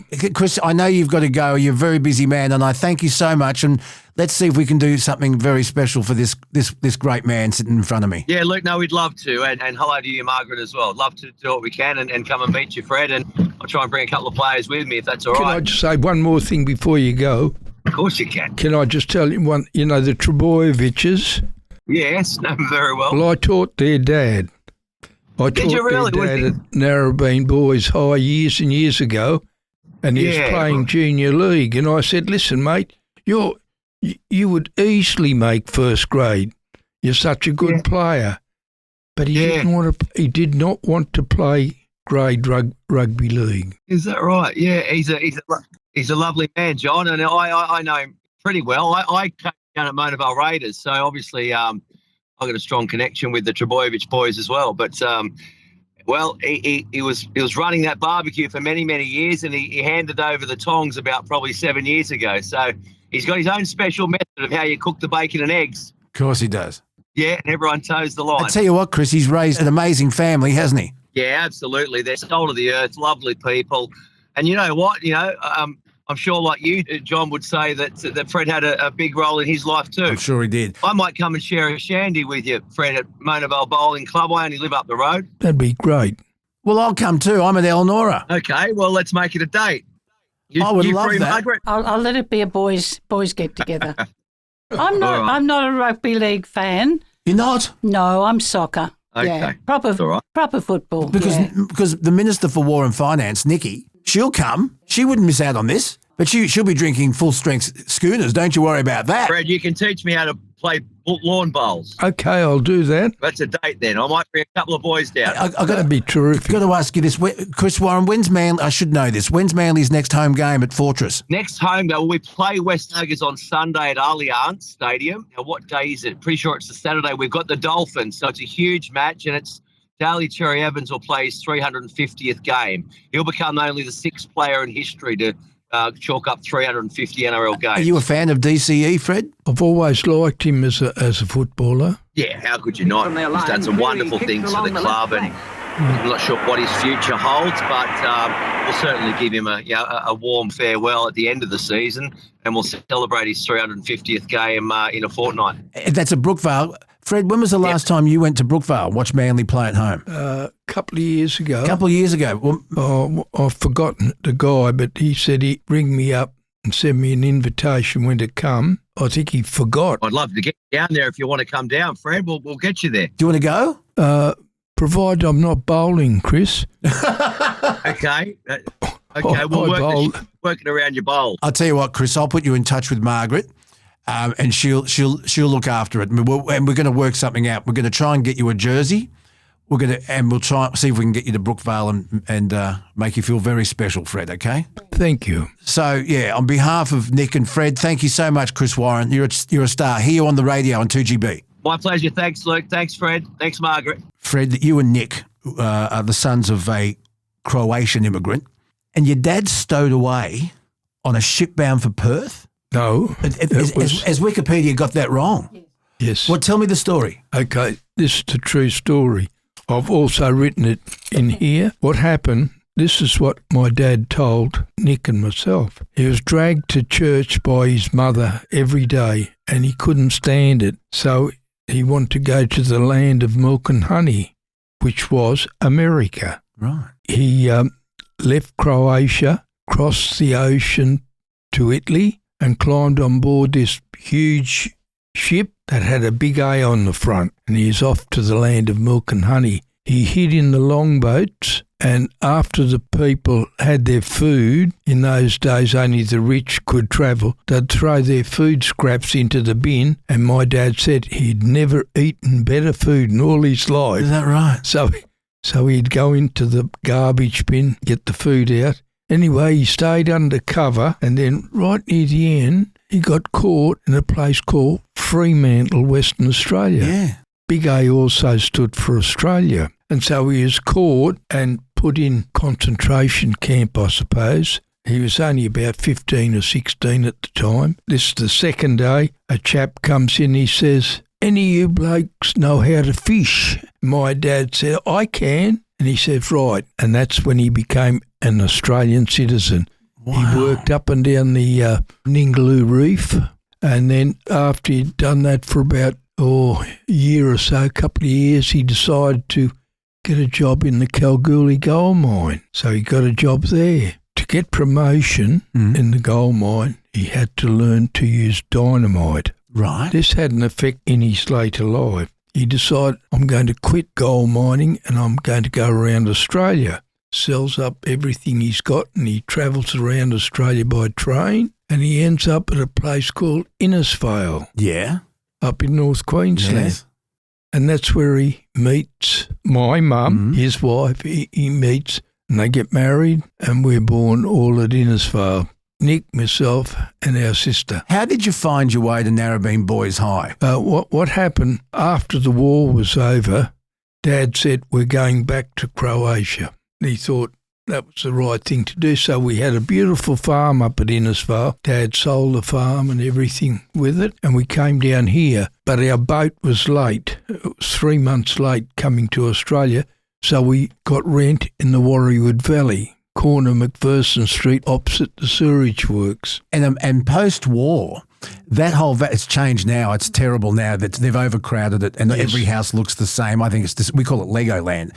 But I remember growing up there, and the drive-in was down there, and it was all glass houses and market gardens. It was kind of it was like living in the country, but only 20 minutes from the city. Yes. It was very special, wasn't it? That's right. We used to go fishing at Warriewood Beach and down Narrabeen Lakes, and my mother says to Dad one day, Pop, what are we going back to war-torn Yugoslavia for? And Dad thought about it for a couple of days and he said, Mum, you're right, we're going to stay here. So he bought 2 blocks of land on top of Warriewood Beach. Margaret and I actually bought one of the blocks off him later in life. We're still living there now. 1966? 1965? And you're still there now? And we're still there now. What led you to teaching? Because I met you in 1973 or 74. A lot of things went on in between time. I went to Monavale Primary School and I really loved school. I was dux at Monavale Primary School. Were you? But when we got to 6th grade, Nick got into trouble from a teacher and the teacher gave him the cane and Dad and Mum objected to it. They went down to the school and they took us out of the school and we ended up having to go to a Catholic school. I never liked private schools. Even to this day, I say we should just have one system of education where everyone mixes together and then we'd have a better society. That's just my opinion anyway. Did you ever give the cane? I think you did. Yeah. I think you gave it to me. No, maybe not to me. I'm sure you gave boys the cane. Did you give me the cane, did you? Possibly. Yeah. You know how we all used to sit inside the gymnasium? Yes. Someone, could have been you, kept talking and I said, into the storeroom. I'm going to give you 6 of the best. And I took that person into the room. I closed the door. I said, I'm just going to give you 1, but if you keep playing up like that, I'll give you more. And I hit the desk with the cane so stick. that the other boys could hear it? Could hear it. I hit it 5 times and then I gave him just a little flick and he was perfect after that. Now, was that the gym or was that what we used to call the gym, which was that covered area outside the tuck shop? Are you talking about the gym that's there now? Gym that's there The one now. that I lost that Shell Cup basketball game against Cromer in? Yep. Nah, that wasn't there when we had the boys high. Yeah, you know why we lost that game? Because they had a ring in. The coach actually bought 2 of Balgowlah Boys High best players just down a couple of days before they played us. And someone told me that. Can I tell you another story? Yes. This is about you. So we've lost the Shell Cup, round 1. Cromer went on to win it by a country mile. That should have been the final. But they couldn't seed teams back then because you never knew who was playing who. It was just a draw. Yeah. We should have been seeded to play each other in the final. So I then, years later, 2005, 2004, I then ended up coaching Narrabeen High basketball team with Tom G. Had to do a police check and all that. I didn't have a license to drive the bus. Nicky's brother, who was a fiery, He had the license, so he used to drive us to games. We lost to Henry Kendall High by 1 point. So the Shell Cup still eludes me. Margaret, what's it been like living with this Northern Beaches legend for all these years? How do you cope? I'm not sporty. Fred is. So we've had different pursuits in our life. We wouldn't still be together if I didn't. I've got walking group friends and reading friends and very different to Fred. We've stuck together through lots of ups and downs, but how many children and grandchildren there? 3 children and 5 grandchildren. Yeah. Yeah, not many. When did you first start teaching at Narrabeen Boys High? What year was that? I know when Fred came to Narrabeen, our son was born in 1968 and Fred was at Manly High School then, and so it would have been 1969. Down in 1969, the year that man walked on the moon. I was at Eleanora Primary across the road here. I'll never forget that day. Did Nick go on with his teaching? Yes. Because whenever we have a family breakfast, because luckily for Nikki, all her family, brothers, nephews and nieces, everyone still lives on the Northern Beaches. So whenever there's a significant birthday, we have a breakfast at North Narrabeen Surf Club upstairs there. And it's a shrine to the Ackages. Nick was a beach sprinter, but you were too. Got 5 gold medals. 5 gold medals? Yeah. Yeah. So you were both involved in surf lifesaving? Yes. Beach sprinting? Yes. Rowing? Did you get into the rowing? You didn't get the rowing? No. I'll tell you a story there too. They wanted us to do some rowing. We were rowing off Warriewood Beach of all places. We went out and on the way back, our head man that says, go, and there's this massive big wave. And he says, come on, we'll catch this one. Went down and the boat turned upside down. Yeah. When they turned it up at the beach, I was still under the boat. No, they're big, heavy wooden boats then, and not much fun to play with if it topples over. But tell me about your beach sprinting, 5 gold medals. We went all around Australia. Who was better, you or Nick? Well, Nick won sprints, but Nick, myself, Johnny Bliss in those days, Johnny Bliss and Tom Adams, the 4 of us, we combined together in the relay and we won quite a few medals there. Was your dad an athlete to have raised 2 boys that were just so good at everything? My dad was a very good sprinter. There we are. When we were in Queensland, we used to, once a year we'd go down to a place called Flying Fish Point and the whole school would go there and they'd have races and we always backed our dad to win the sprint. His chief opponent was our head teacher. Is that right? You enjoyed teaching, and some of the most enjoyable classes I had were when you were filling in for another teacher. Maybe they were sick or something, because you went off topic, you went off subject, and you told great stories. I remember one day you were telling me about the psychology that you had to learn at teachers' college about how to communicate with people and how to. Those classes were fascinating. Like you might have been filling in for someone who was sick, teaching geography or something, but Fred would come in and just go sideways and tell these great stories, and we were mesmerised. I had a university degree, a BA, and it was history. I always liked talking about past history, even today. Yeah, and you've got a love for travel too. Margaret, I've got to ask you, did you go to Brookvale Oval much and watch Fred play when he was playing for Manly? Yes, I go to Brookvale Oval, but I wasn't much of a watching person. I was always doing my knitting. No. So, yes, I'd hear them clapping, so I'd put the knitting down and clap, clap, clap, and then pick it back up. Never very interested in rugby league. Really? Yeah, really. He's playing first grade for Manly at Brookvale. Oh. Not a lot of talent in it that I could see. I just thought they were a lot of buffheads, mainly. Yeah. Crashing and bashing around and giving people bloody noses. Fred, so first grade, what did we say? 1963 to 1966. It was professional football. What was the pay like? You hear of players now getting $1 million, right? Well, I'll tell you a story here too. I was teaching at Badgerys Creek. I used to come home here. In those days, there wasn't a lot of traffic. Brother Nick said to me, I've got someone that wants to meet you, Fred. So I said, who?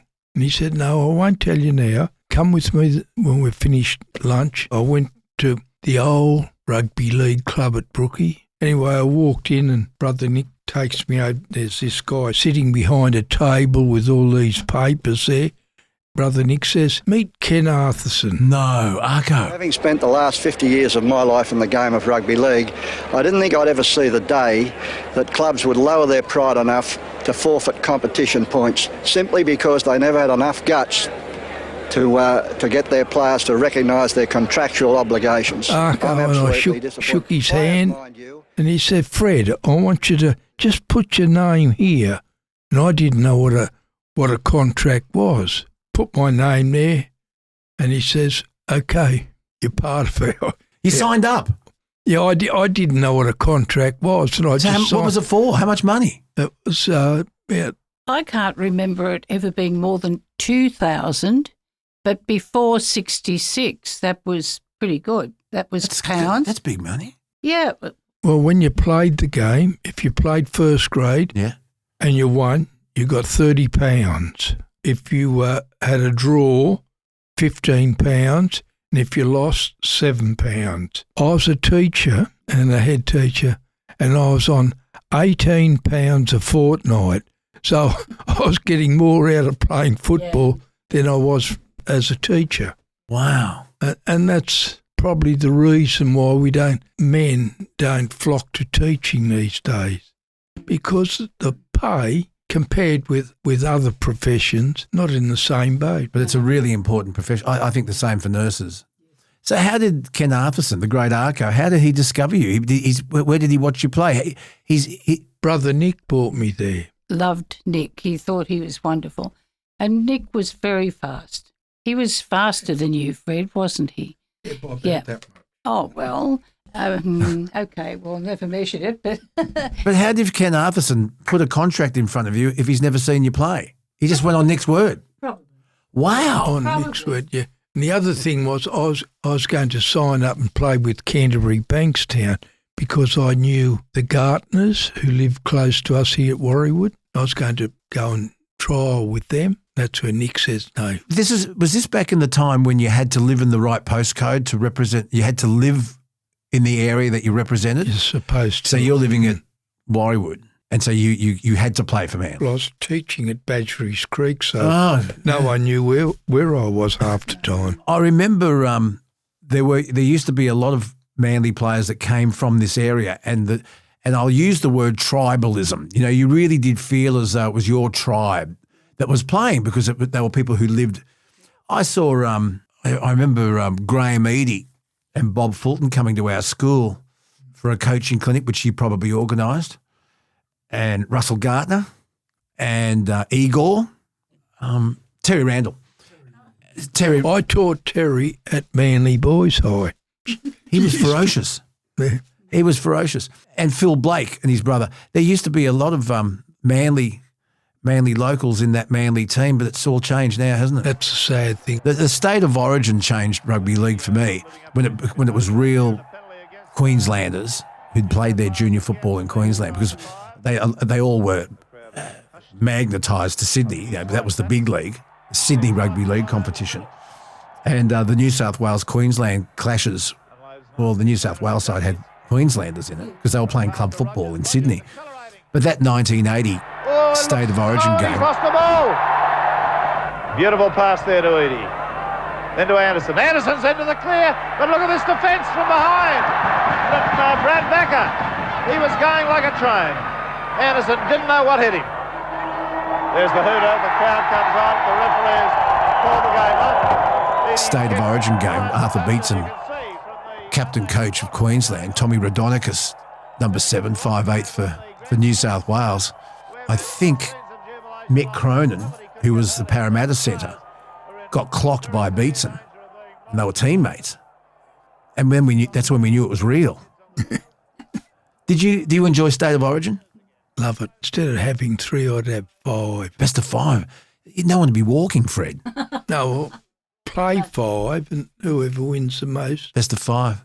It's been an absolute pleasure to have you here, Margaret. Thank you for organising all of this. It's been a bit of an adventure coming up here and listening to all these stories. I knew most of them. So when you had a win at Brookvale, did you have a team song like they sing today?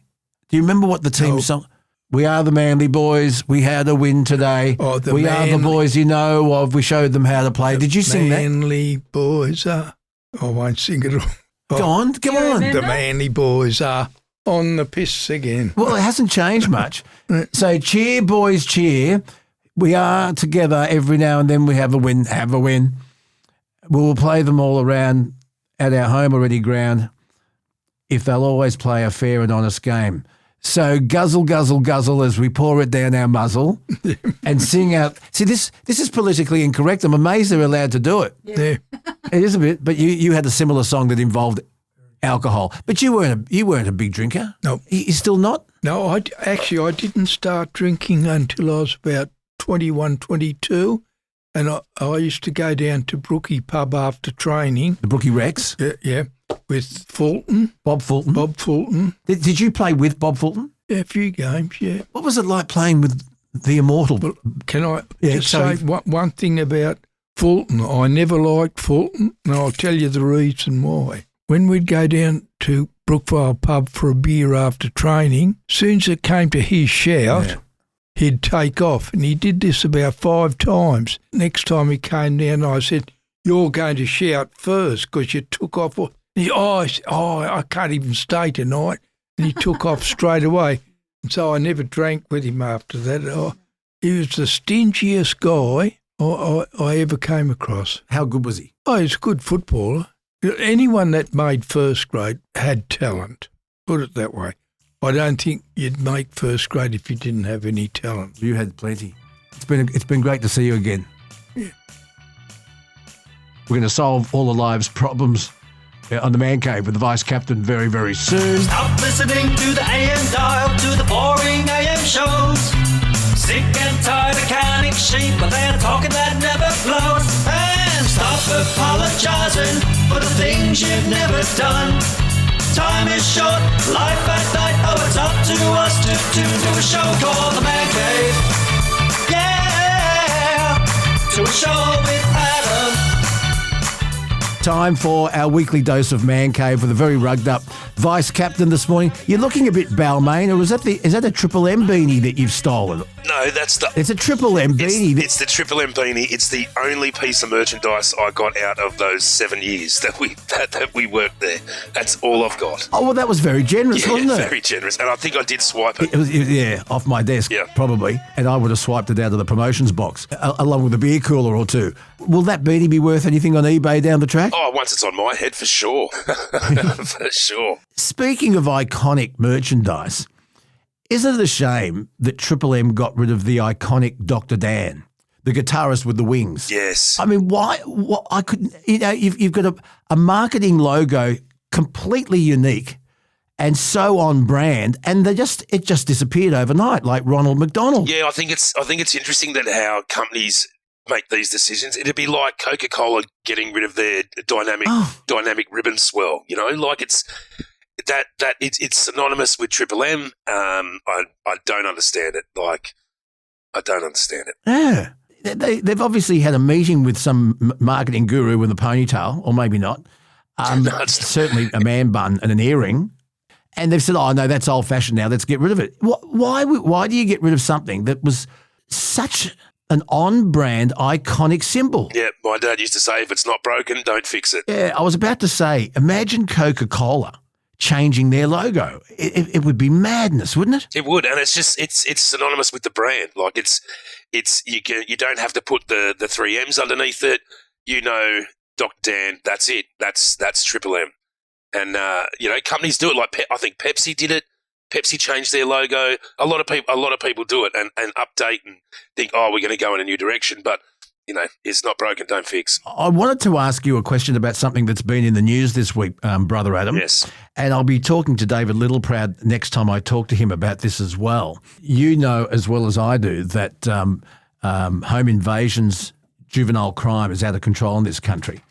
And there is a Liberal MP His name's David Limbrick, and we need to get him on, possibly next Man Cave, Adam. Sure. He has brought a proposal for a law reform commission review to Parliament last week. He wants a change in the self-defence in your home laws, whereby somebody breaks into your home, it's 2:00 in the morning, you've got kids asleep in their rooms, you've got a wife in bed, and next thing you know, you're face-to-face with an intruder, possibly carrying a weapon, wanting the keys to your car. And the current laws are that your level of defence has to be completely proportionate to the violence you're immediately facing. Otherwise, if worse comes to worse, you could be charged with either murder or manslaughter.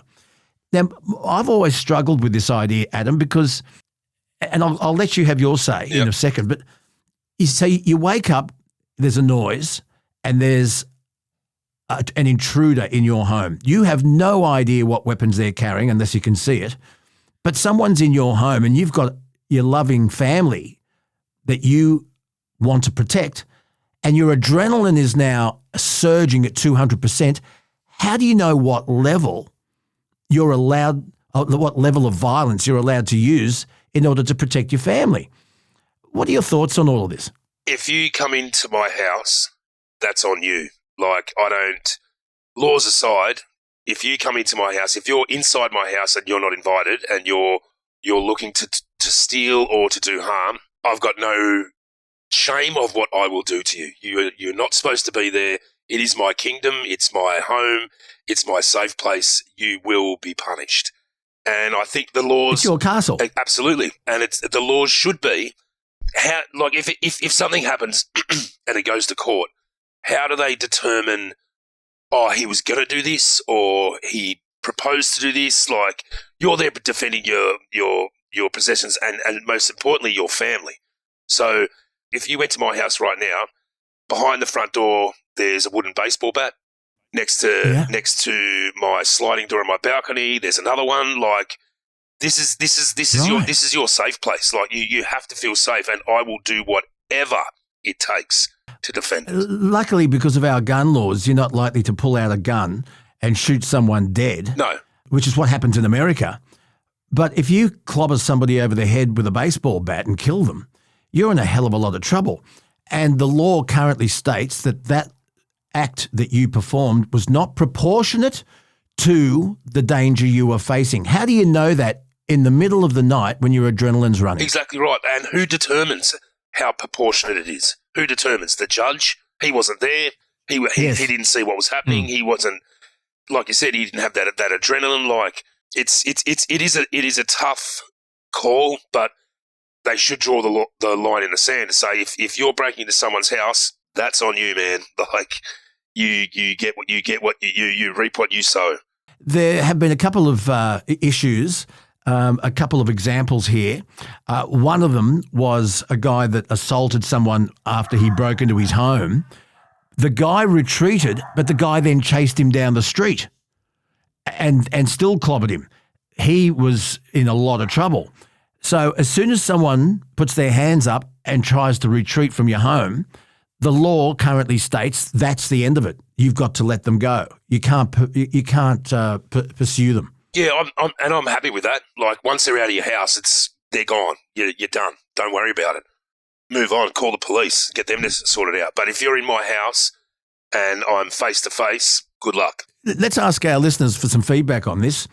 Luke Boner, radio guy at gmail.com. What to you is the definition of reasonable self-defence, and do the laws need to change? Give us a call, send us a voice message, and we'll pursue this. And I'll try and get the Liberal MP, David Limbrick, on the next Man Cave, Adam, and we can have a chat with him about it. What do you reckon? So that'd be great. What's he proposing? That it's all fair game? He says that there are some exemptions at the moment in Victoria for self-defence in your home, but he wants the government to look at strengthening these laws so that people who are actually defending their own home against violent criminals have more peace of mind that they won't get into trouble themselves.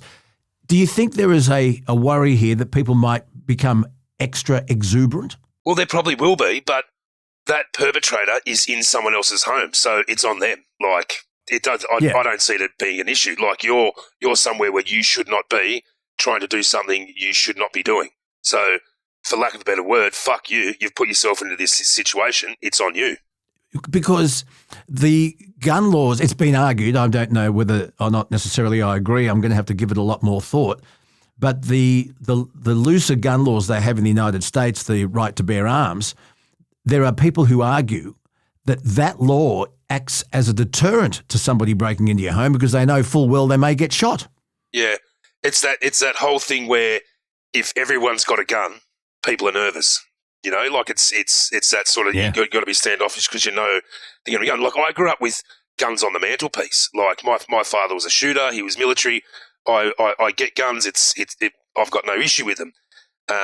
But you're right. If it's that deterrent where I'm not going to go in there because 99% chance the family is a shooter or does have a firearm. Yeah, it's a tricky one. To tell us what your thoughts are, Luke Boner, radioguy@gmail.com. Adam, we've had a lot of people ask me to ask you about what happened to the TV show Porn Stars.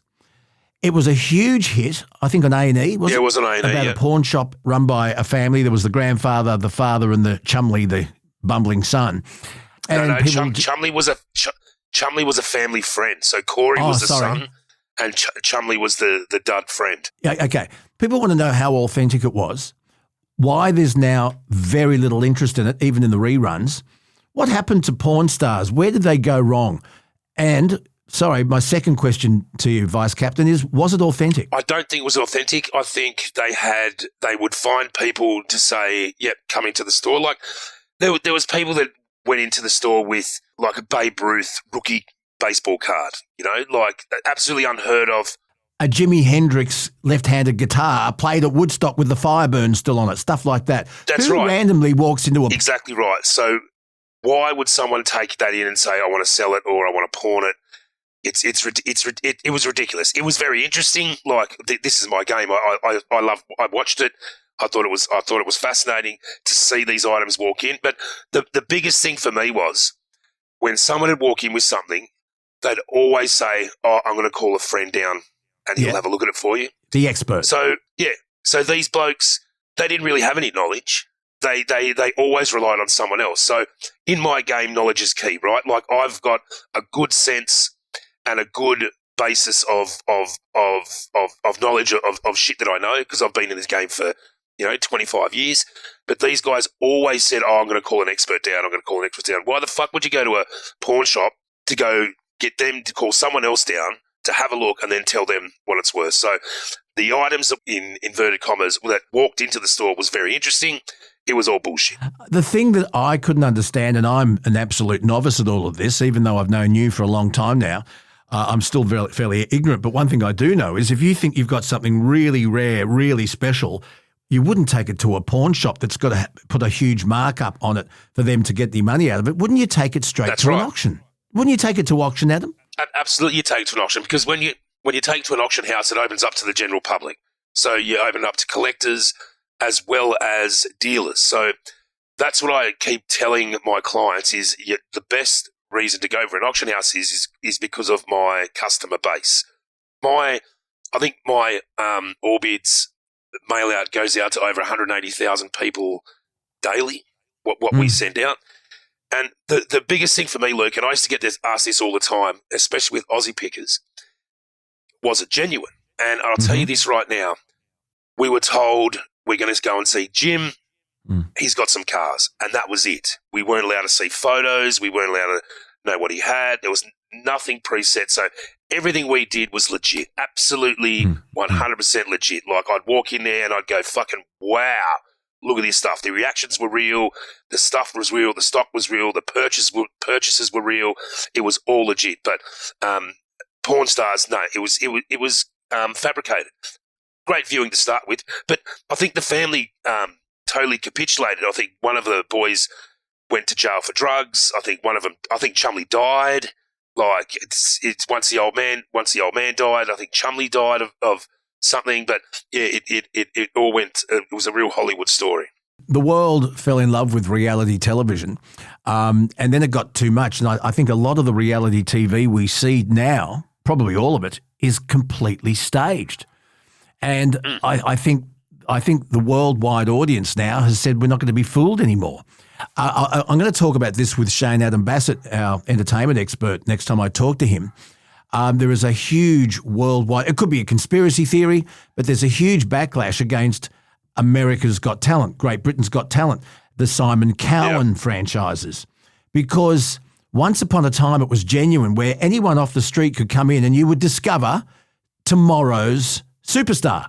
But now it is highly, highly produced, and you know who's going to get a golden buzzer, who's going to win, because they broadcast a backstory, someone's tragedy, and so once you start doing a backstory on somebody and you get the tears welling up, you know it's highly, highly polished and produced. And I think absolutely the whole innocence of these sort of shows is gone. What do you think? Yeah, absolutely. Like, do you remember the first Big Brother when those people in that house, those people in that house had absolutely no idea what was happening in the outside world? Like that was viral. I think I can't remember what was the young lady's name. She was a blonde lady. Anyway, it'll come to me, but she was Australia's sweetheart, and everyone loved her, how honest and open and sweet she was. But she's sitting in this house with absolutely no idea about the fanfare that's going on around her outside. And once the second and third and fourth Big Brother were produced, you got the people going, I'm going to get in there because I know people are going to be watching this. But that first one, it was so raw, it was so honest, it was so beautiful in the fact that no one, like, people were just sitting there being themselves. Like, you're not acting, you're not putting on a show. Like they were honestly the most. It was a really good television show to watch. But once you do third, fourth, fifth, and sixth, people know what's going to be happening. They know they want to. They'll get out and they'll get a breakfast spot on Today FM. You're 100% correct. You are. Yeah, that's what it is. You're absolutely. And then the executives go, "Gee, I wonder why that show failed." Some reality people have done okay, but most of them are flash in the pans and then managed by Max Markson for 2 seconds, and then they're back off into the ether. So, like me, is reality TV dead? And just let me emphasize something you just said. Once people watch the first and second, they realise that if they get on, there is a tactic. They have to go on with a strategy, and the innocence is gone, isn't it? That's exactly right. That first one, like people were just in there going, "Well, I'm in a fucking house with a bunch of strangers. I'm just going to be myself." But once it's aired and people know, well, I've got to be sweet, I've got to be kind, I've got to keep my P's and Q's, I've got to do all this. I have to form alliances and that's exactly right. But in the first one, it's just like, fuck it, we're just here, man. Like I'm just being myself. Adam, there's a story that I saw online and I sent it to you. I'm dying to know your thoughts on this, and I'm dying to. Oh, but before we move on to this topic, please send us your thoughts on Luke Boner, radioguy@gmail.com, and leave a voice message. I'd like to send us your details if you've ever been on a reality TV show. What was the show? How did you go? And what went on behind the scenes? What coaching went on? Was it so heavily edited that even though you were a decent person, the producers wanted to make you look like the villain? Because everyone loves a good villain, don't they? And was it heavily edited? Absolutely. Was it heavily edited to make you look like something you're not? Please give us your feedback. Leave us your contact details and we'll get you on the podcast, because I'd love to talk to anyone who's ever been on a reality TV show. I was on Ready Steady Cook once with Simon. Do you remember that? Were you part of the? Yeah. What did you cook? What did you cook? Oh, I can't remember. I can't remember the name of the chef I was with. She was lovely. Nearly 3/4 of my off the cuff remarks when I was being asked questions by the host were cut out. So anyway, it was an experience. Really? Yeah. Anyway, there you are. Hey, here's a story, Adam. Love your thoughts on this. It's a story I saw online about a little-known Coles rule that can get you one of their. I love this. You used to call it the bachelor's handbag, which is stuck with me. Yes. That's the roast chicken in the plastic bag with the little handles on it. A young Australian experienced exactly a great hack last Wednesday when she popped into her local Coles in Karrinyup in Perth, and she went in for a hot roast chicken. The shop had run out for the day, and she discovered a little-known offer that's made by Coles. She said she went into the Coles at 6:30 p.m. and they didn't have any roast chickens on the rack. By the way, Adam, I saw this on Yahoo Lifestyle, so it must be true. Must be. She said, I asked if they had any more, and he said, go to the deli. So there in the deli, for nearly nothing, were the chickens that they'd pulled apart to be used as chicken meat, and because it was late at night, she got it nearly for free. Would you ever stoop so low as to go to a deli at 11:30 at night when the shop closes at midnight to get free food? Why wouldn't you? Why wouldn't you? If you're hungry, why not? If that's the offer that's there, of course. Like me being a bachelor, those things are absolutely invaluable. Like that's dinner and lunches for the next 2 days. Like they're just it's so convenient. It's not that bad for you. Yeah, I mean, I'm carrying a handbag once a week. Yeah, the bachelor's handbag. I love the bachelor's handbag. Yeah. I think it's great. You know what? What's the best part of the chicken? Oh, I can tell you that without even thinking. It's the parson's nose, and the Pope's nose. Yes, yeah, we used to call it the parson's nose. Absolutely. It's my favourite bit and Nikki's favourite bit too. And we got a problem at this place because if ever Nikki comes home with a bachelor's handbag, the parson's nose is always missing, and the steering wheel's greasy. I say, "Where's the parson's nose?" She said, "Oh."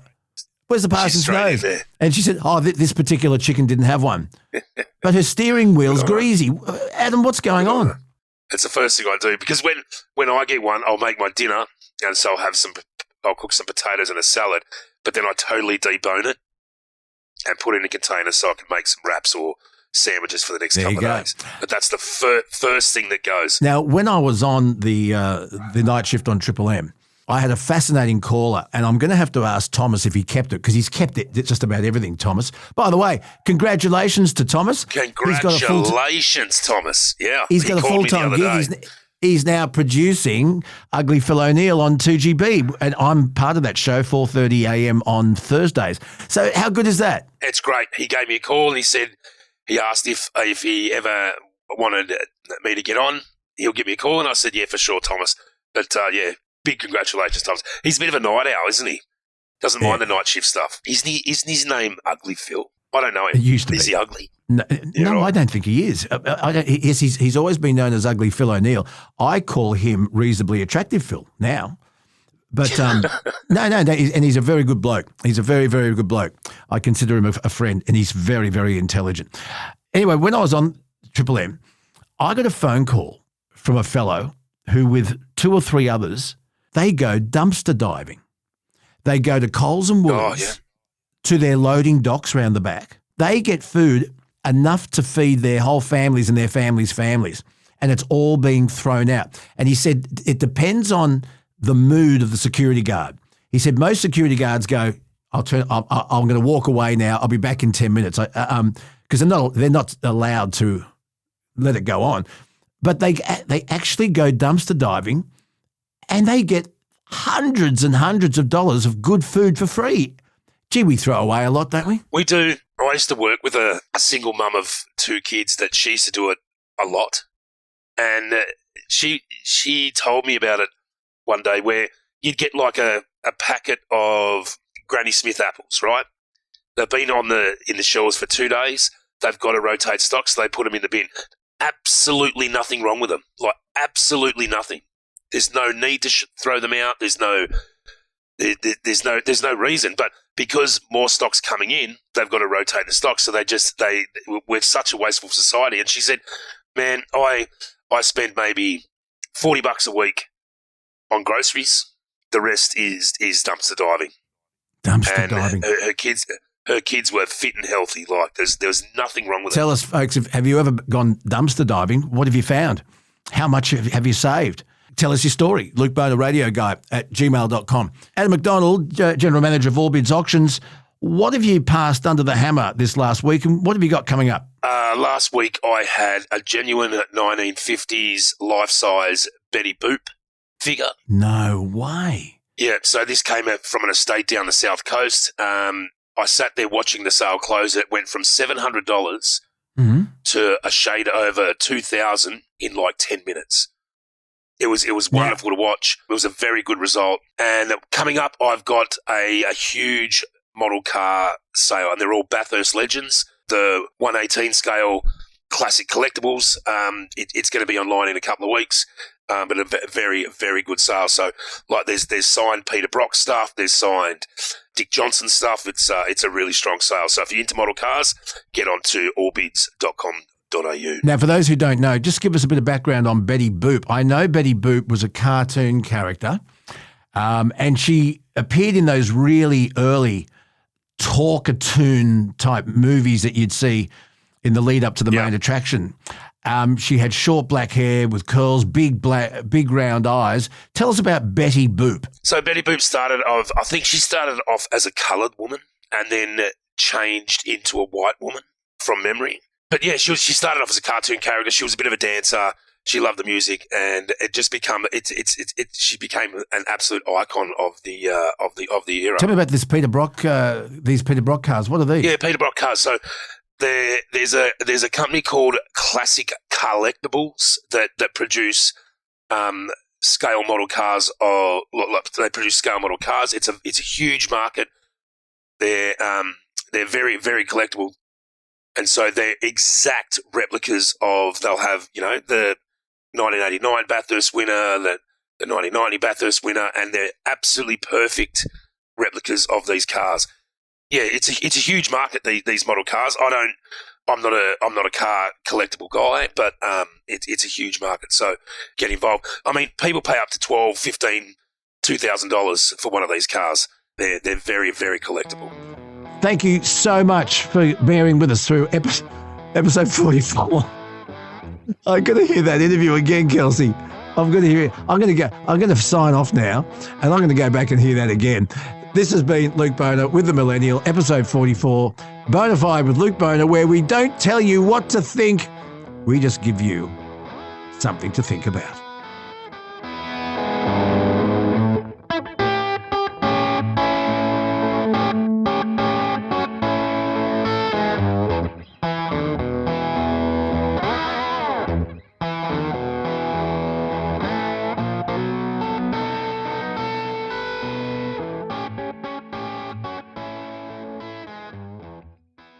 Okay, now listen, before you go, a quick reminder, winter doesn't have to walk all over you.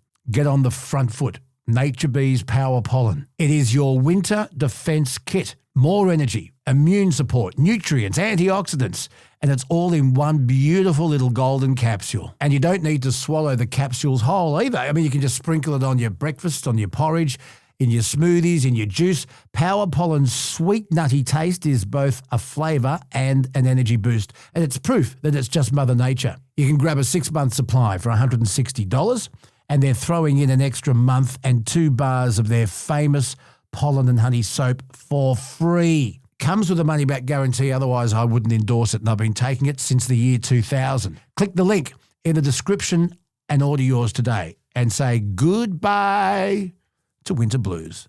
Nature Bee, helping you stay on top of winter and not under it.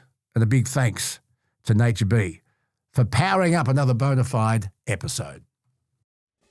So let's wrap it up with one last bit of wisdom. Rodent related, of course. Don't lose sleep over things that scurry. Plug in Pestrol's rodent-free Max and let it do the worrying. It's $139, comes with a 100-day money-back guarantee and a 2-year warranty. They're good odds. Buy the Pestrol Rodent-Free Max today and also receive the in-car rodent repeller absolutely free. Valued at $50, free of charge.